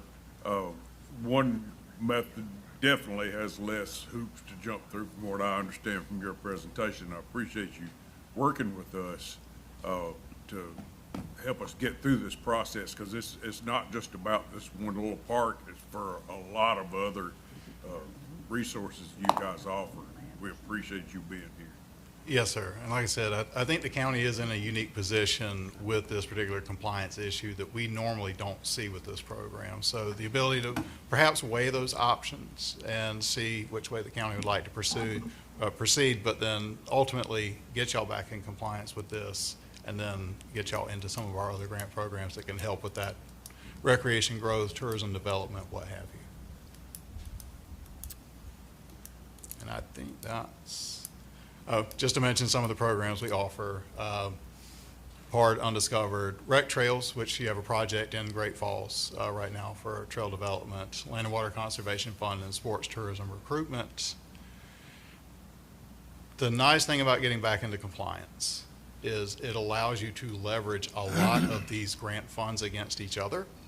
So in other words, there could be a project in the future that the county pursues in which it ultimately does not come out of pocket at all for the project, because you can combine certain grant funds together for a project. For example, Land and Water Conservation Funds, Community Development Block Grants. You can match PARD because it's state funded against any federally funded grant program. So you have a lot of opportunities to really leverage those grant programs and then your financial assets as well. A little bit more bang for the county's buck on these projects.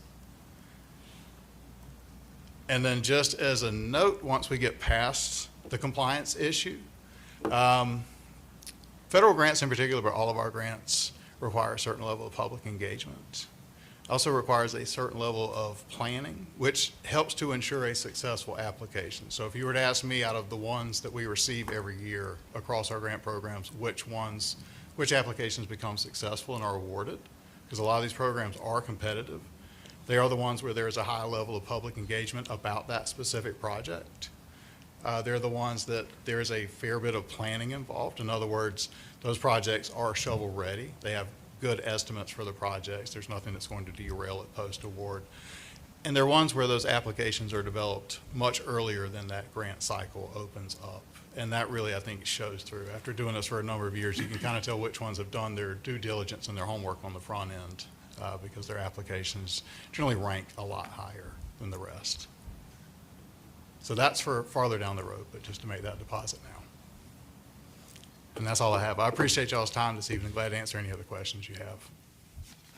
Where are you located in Columbia? On the State House grounds, On the State in House. the Edgar Brown building. Yes, sir. Did the council have any questions for Mr. Hancock? I don't call this a question, but I have a comment, and we greatly appreciate, again, you coming to Chester County to talk with us about all of these things and the opportunities that we have in front of us. And we very much appreciate you being here. Well, Is thank that you, Mr. going to Ball. help you, Mike? Is, if we get in compliance, does that help Great Falls? Tremendously. And it Help the actually, whole county. it actually helps every part of our county to be back eligible. So I personally want to thank Mr. Hancock just for spending the entire day with us. We met at 10:30 this morning, Yes, so sir. he has been in our county the entire day, here at council tonight, and taking the time to help us get to where we need to be, explain in detail, having meetings with other folks as well, to tell us and guide us. So thank you very much. I appreciate the opportunity to be here, and I look forward to working with y'all to move this forward. So, thank you. Thank you, Mr. Hancock. I see Mr. Stedemeyer back there shaking his head, so he must be very familiar with all the ins and outs of this and the hoops that we have to jump through, as Mr. Vaughn says. So I think we've got good support for that, and I think we'll do well with it. So again, thank you. All right, moving along to discussion concerning viewpoint with Dennis Quaid Television Broadcast. Mr. Robert Long, Economic Development Director, come forward. Mr. Chairman, if I may, we'll make this part as brief as possible. Mr. Long will just kind of overview it. I sent this packet out to all council members last week, just with some details, some links that they can go to really research what he's going to talk about. We're not really looking for a decision from council tonight on moving forward with this, but rather a brief overview so you guys can kind of dig in on your own over the next 2 weeks, and then we'll put it back on the agenda for council discussion at the next council meeting to see if this is something council has an appetite for. Thank you, Brian and council. So Mr. Hester and I were reached out to by Anthony Davis. He is a producer for the show Viewpoint, which is hosted by Dennis Quaid. It is a show that is on PBS. And they do a wide variety of topics from technology to education. And one of those is they do look at communities from an economic development and tourism perspective too. They basically, I guess, we caught their attention that we've had a couple of conversations with them, told them about our story, and they were intrigued.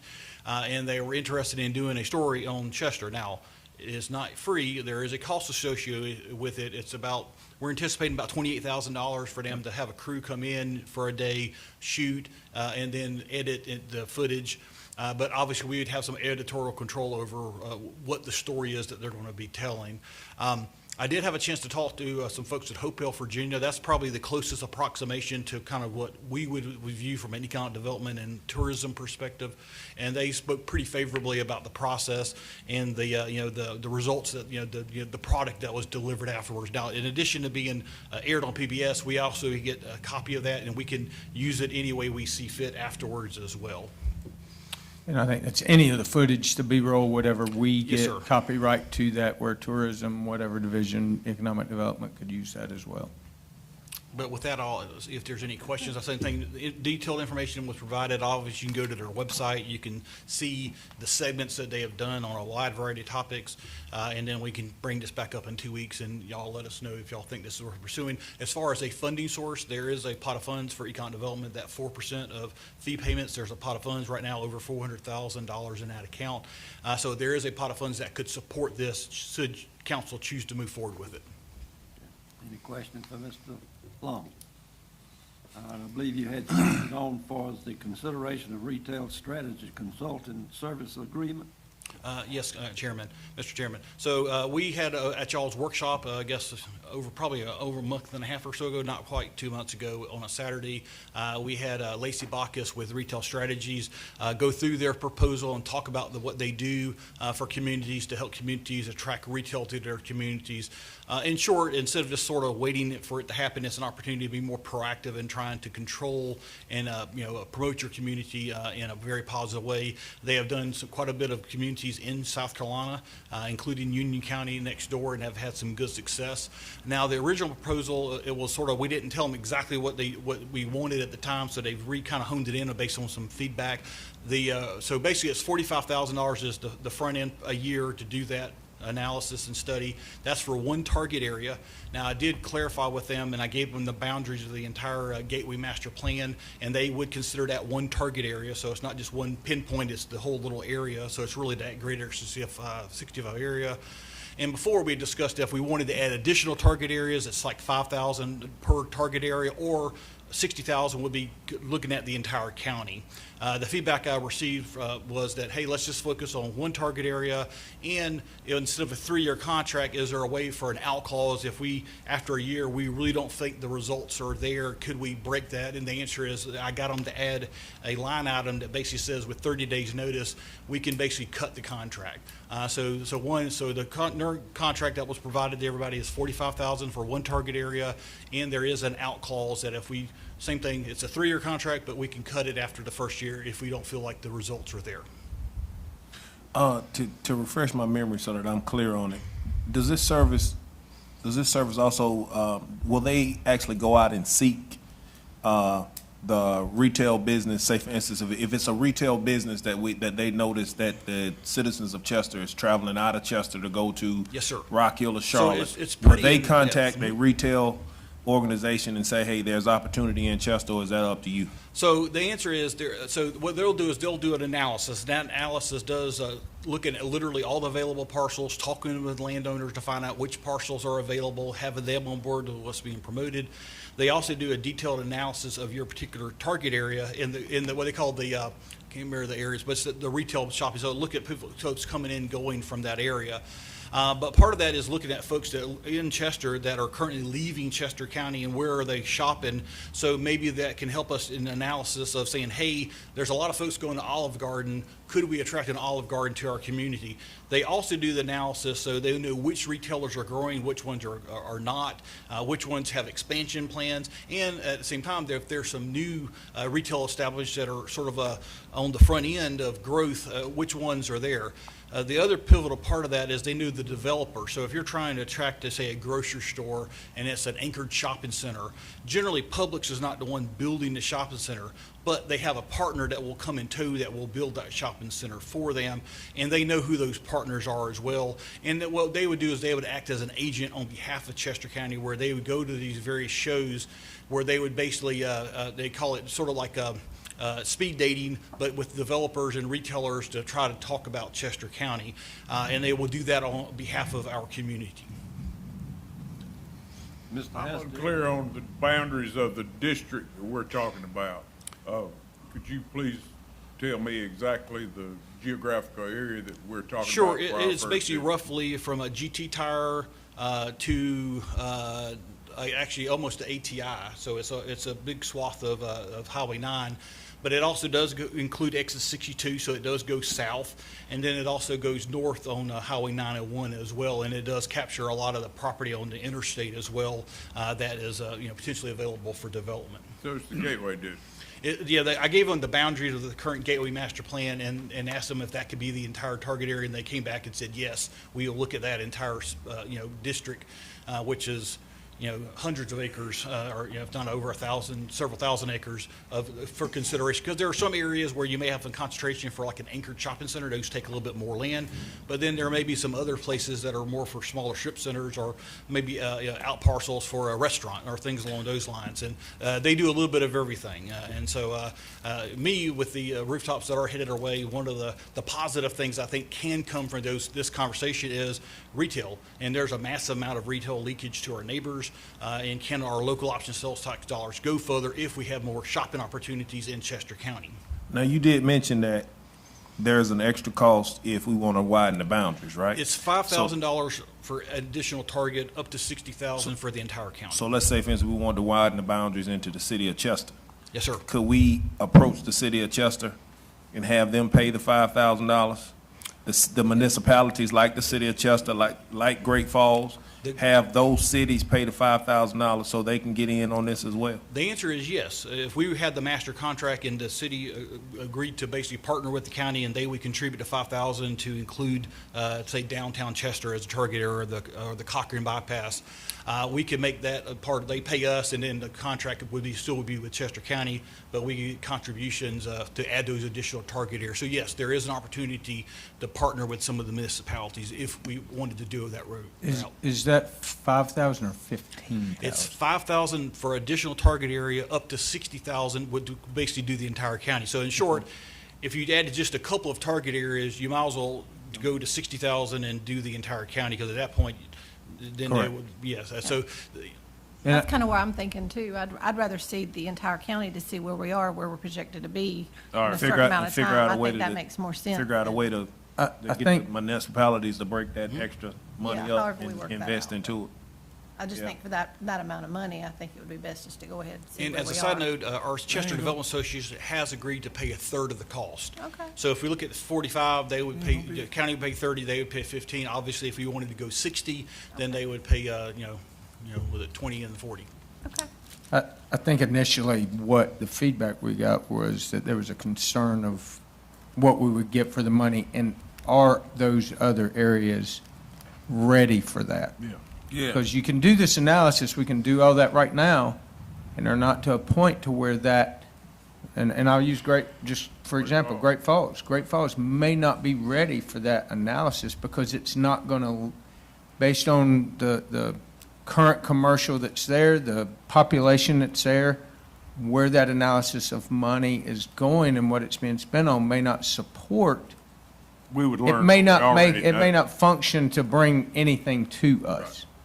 I think that's the reason we went back and sort of renegotiated with the term of a certain area is because that's the direction that council had sent us to initially, and to see if we could get a 1 year. We did get the 1 year with the ability to break that. Now, I think they would add additional areas That's what in I that was gonna say. second year without having to repay. So I think part of the logic was that we could focus on the lowest cost option and see if we feel like we're getting results. And if we are, then year two, we could say, hey, we want to add a couple of target areas or the entire county. Correct. And that way we could sort of, in essence, necessarily try before you buy, but you can sort of tiptoe into the process, see if there's a because most communities, hopefully this is a long-term relationship, right? And they're going to want to keep your business and keep giving you results. But if they don't give you results, you have the option to break it or expand it, right? We're open to that. Yeah, I hear all that, but I got to kind of push back a little bit. Great Falls, I mean, I can't speak for Great Falls, I don't live there, but when we talk about Chester and we talk about the city of Chester, I do think people in this area, even right here where we're sitting on this bypass, I think that it is, something that Sure. could benefit this part of the county, the city of Chester, and especially on this bypass area. I would like to see this part added in. Yeah. I can't speak for Great Falls because I don't live there, but I do live in the city of Chester. And I have to travel out of Chester, out of the city of Chester, to do a whole lot of things. So I would like to see that analysis in this area also, just to see, if it's something that we can attract.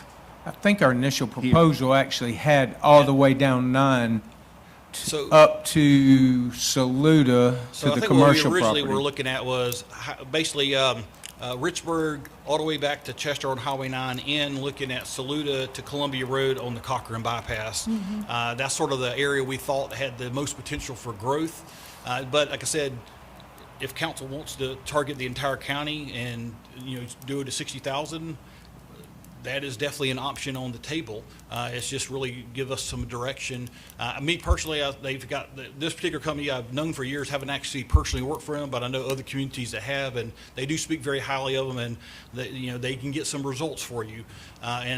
So you just give them some direction. The other results as well will come because, remember, this company started as a commercial real estate company, so There's a lot. they're inclined to there's a make lot of money on that activity. back end as well, because they're going to make money on the contract, but where the real money, where the real business started is selling commercial property. So they are a broker to all of the commercial industry as well. I'm with Councilman Guy. I'm with him. Richburg, come into Chester, down the bypass. That's what we need to be focusing on. So we could get a updated quote. And I think the two things, here's what we need, if council's consensus is we want the whole county, if it's going to be $50,000 or $60,000 and you want to just do the analysis on the county, that's up to, 'cause I think they actually had Lowry's and Great Falls in the whole county as well. But if you want us to just do that limited area, the bypass, then we'll see if that quote is at 50,000. I'm not sure. Yeah, you're probably just looking at a second target area if that was the aim would be focusing on the Chester bypass, which would also capture part of Highway 9 as well, and basically probably would be the 50,000.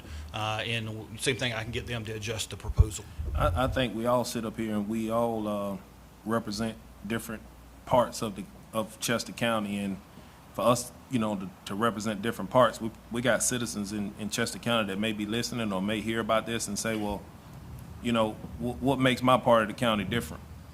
I think if we do this is just my opinion, if we do this, I think we need to encompass the whole county so that we won't leave anybody out. My part of the county is no better than Pete's part of the county. Pete's part of the county is no better than Mr. Vaughn's part of the county. So I think my personal opinion is the whole county needs to be involved. That's just my opinion. No, I kind of feel the same way because I feel like, maybe we even may have some surprises on what may be out there that we don't know about, Well, one of that the may be things- beneficial to everybody. I don't.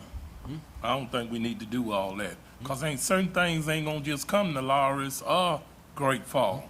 Right about now, we need to see how it work in Richburg and Chester first. And if it work good, then we need to go a little farther. That's what I think. Okay, Ms. I had a question for you. So, Yes, sir. is there any concern about this group bringing in competition to the local existing small-town businesses that are already here? So part of the analysis is they look at what you currently have. What kind of stores, for example, we already have several coffee shops, so maybe trying to attract Starbucks is maybe over here. X65 makes sense. Over on the Cochran Bypass where we already got a couple of coffee shops makes no sense because you already have a couple of folks doing that. So the answer is they do take into account what is currently available, and then they focus on where the gaps are. Where are the spots where there is a need but not being filled? So is all of their recruiting efforts, are they all chain-oriented businesses, or do they also try to encourage local entrepreneurs, smaller businesses as So well?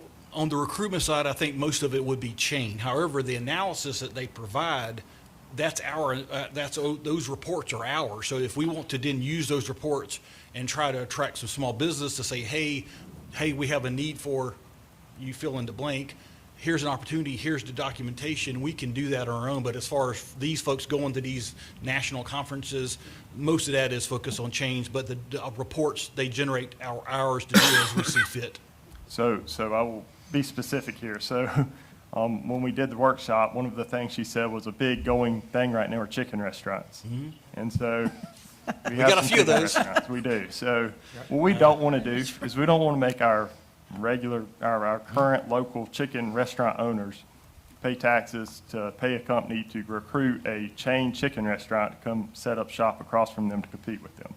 And so that's just I would like to hear their perspective, what they have to say about that. So as you're negotiating with them, if you could ask them, how do we make sure, I know there's no perfect answer to that, but have they seen that happen in other places?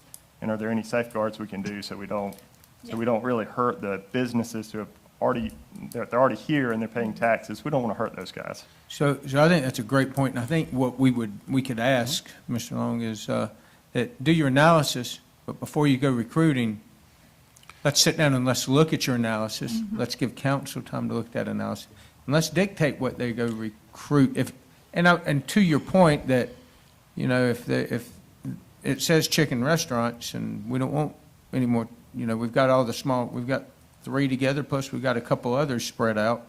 If that's not what we want them to recruit, I would say we would have the say in that. So if they're working as our agent, the answer is if we give them the direction, they will follow our direction. So if we say, hey, these are the kind of stores we don't want to hurt, we already have existing businesses that do these sorts of things, we can say specifically maybe, hey, a chicken restaurant is great for X65, but we don't want it over here on the Cochran Bypass. We can tell them that. 'Cause at the end of the day, they will be working for us, and we can give them that direction. So I think there are some safeguards. So as you talk to them, ask them also about the local businesses. Is there anything in these reports that will promote local? Because I'll be honest, I'll take a local business, a local restaurant, a local store over a chain restaurant any day.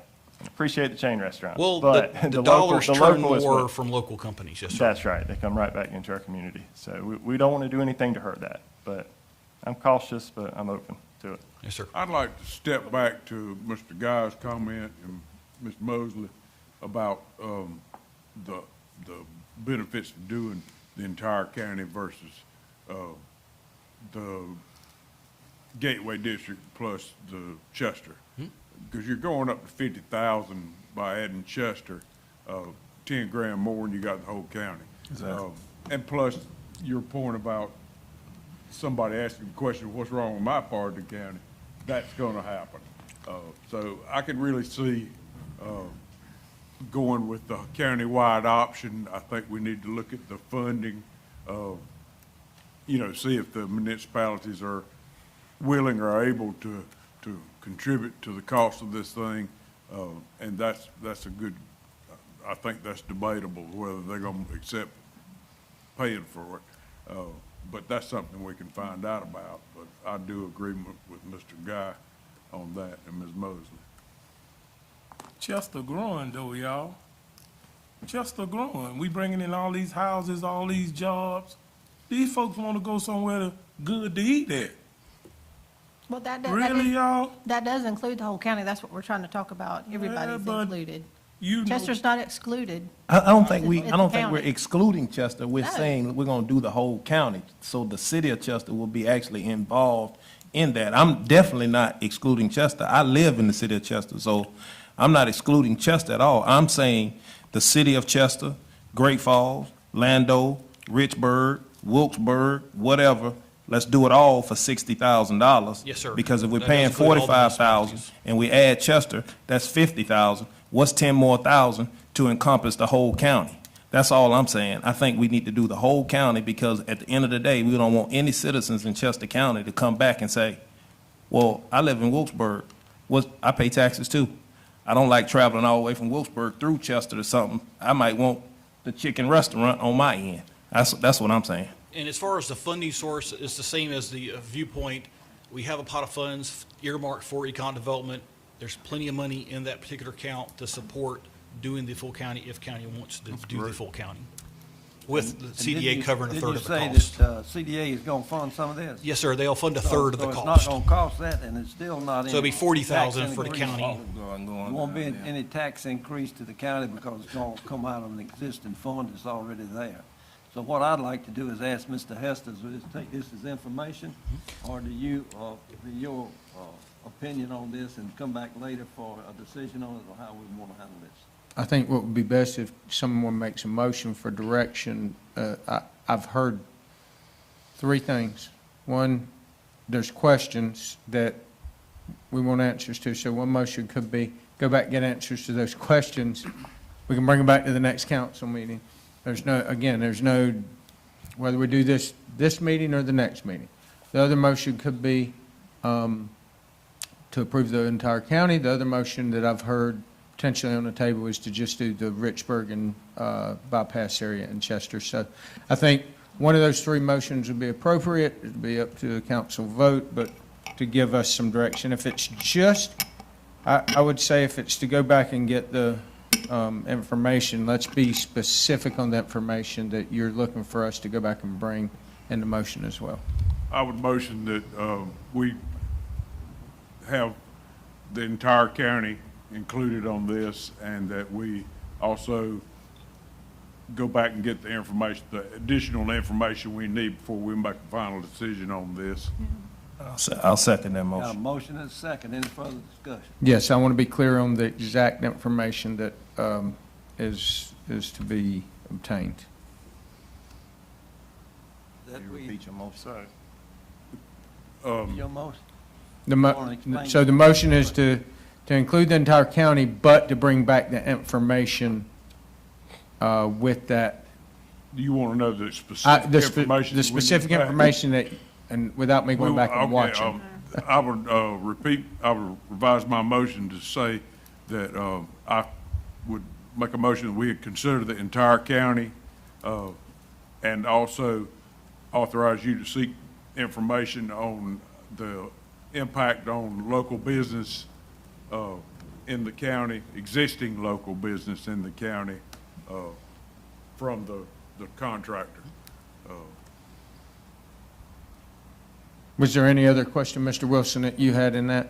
So that, everybody's good on that? And also, do any of the recruitment efforts, are they local businesses or are they only chain businesses? Is there any local aspect to it that we can consider as well? All right, got a motion and a second on that. Is the motion clear? I'm going to not vote. That's your prerogative. And there's a reason for that. I own property right in there where you're talking about. I'm not going to vote. Okay, that's fine. There's an obvious reason for that, and I will be quiet. All right, any further discussion? Does everybody understand the motion? If so, all in favor of the motion to include the whole county, we can come back with further discussion on the exact cost and plus what CDA and everything gonna put through that. Raise your right hand and say aye. Aye. Let's see, who said aye now? 1, 2, 3, 4, 5. 5 said aye, 1 abstained, and Hip and Mr. McKeon voted no. Okay, got it. All right, so it passed, that we'll come back with that. Thank you, Mr. Thank you very much, council. Yeah.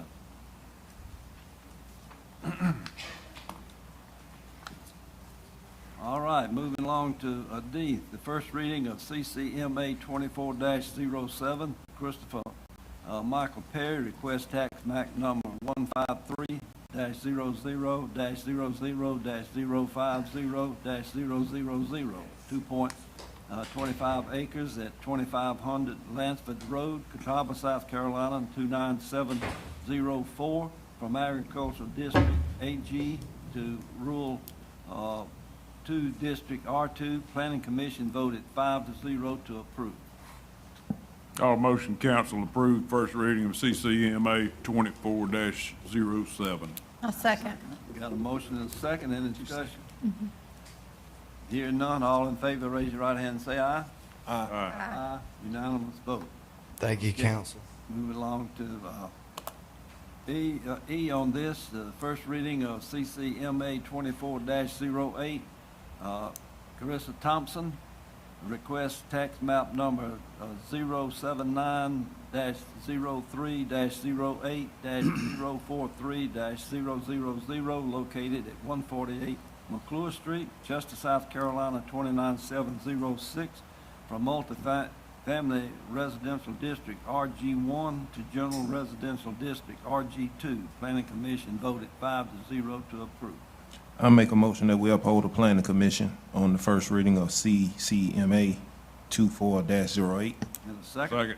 Got a motion and a second. Any discussion? Hearing none, all in favor, raise your right hand and say aye. Aye. Unanimous vote. Okay, first reading of CCMA 24-09, Gloria Magnum and Kristen Phillips, request tax map number 126-00-101-000, located at 800 Old Mill Road, Richburg, South Carolina, 29729. I make a motion, we uphold the planning commission on CCMA 24-09. Okay, that is going from general district RG2 to planning commission voted 5-0 to approve. Any discussion? Need a second? I'll second. Got a motion and a second. Any discussion on that? Hearing none, all in favor, raise your right hand and say aye. Aye. Unanimous vote. All right, none on, don't have anything on boards and commission, and the next item is executive session. We're gonna need a motion to go into executive session to discuss matters relating to proposed location, expansion, or provision of services, encouraging location or expansion of industries or other business in area served by the public body. Project number P 2373. And also discussion of matters relating to the proposed location, expansion, or provisions of service encouraging location or expansion of industries or other business in areas served by the public body, which consists of project number P 24-2424. And also real estate matter, legal advice regarding development agreements, also legal advice concerning economic development solar projects, also discussion of personnel matter regarding county administration, and discussion of personnel matters regarding county attorney, and discussion of personnel matters regarding the clerk of council. Need a motion to go into executive session. So moved. Need a second? Second. All in favor, raise your right hand and say aye.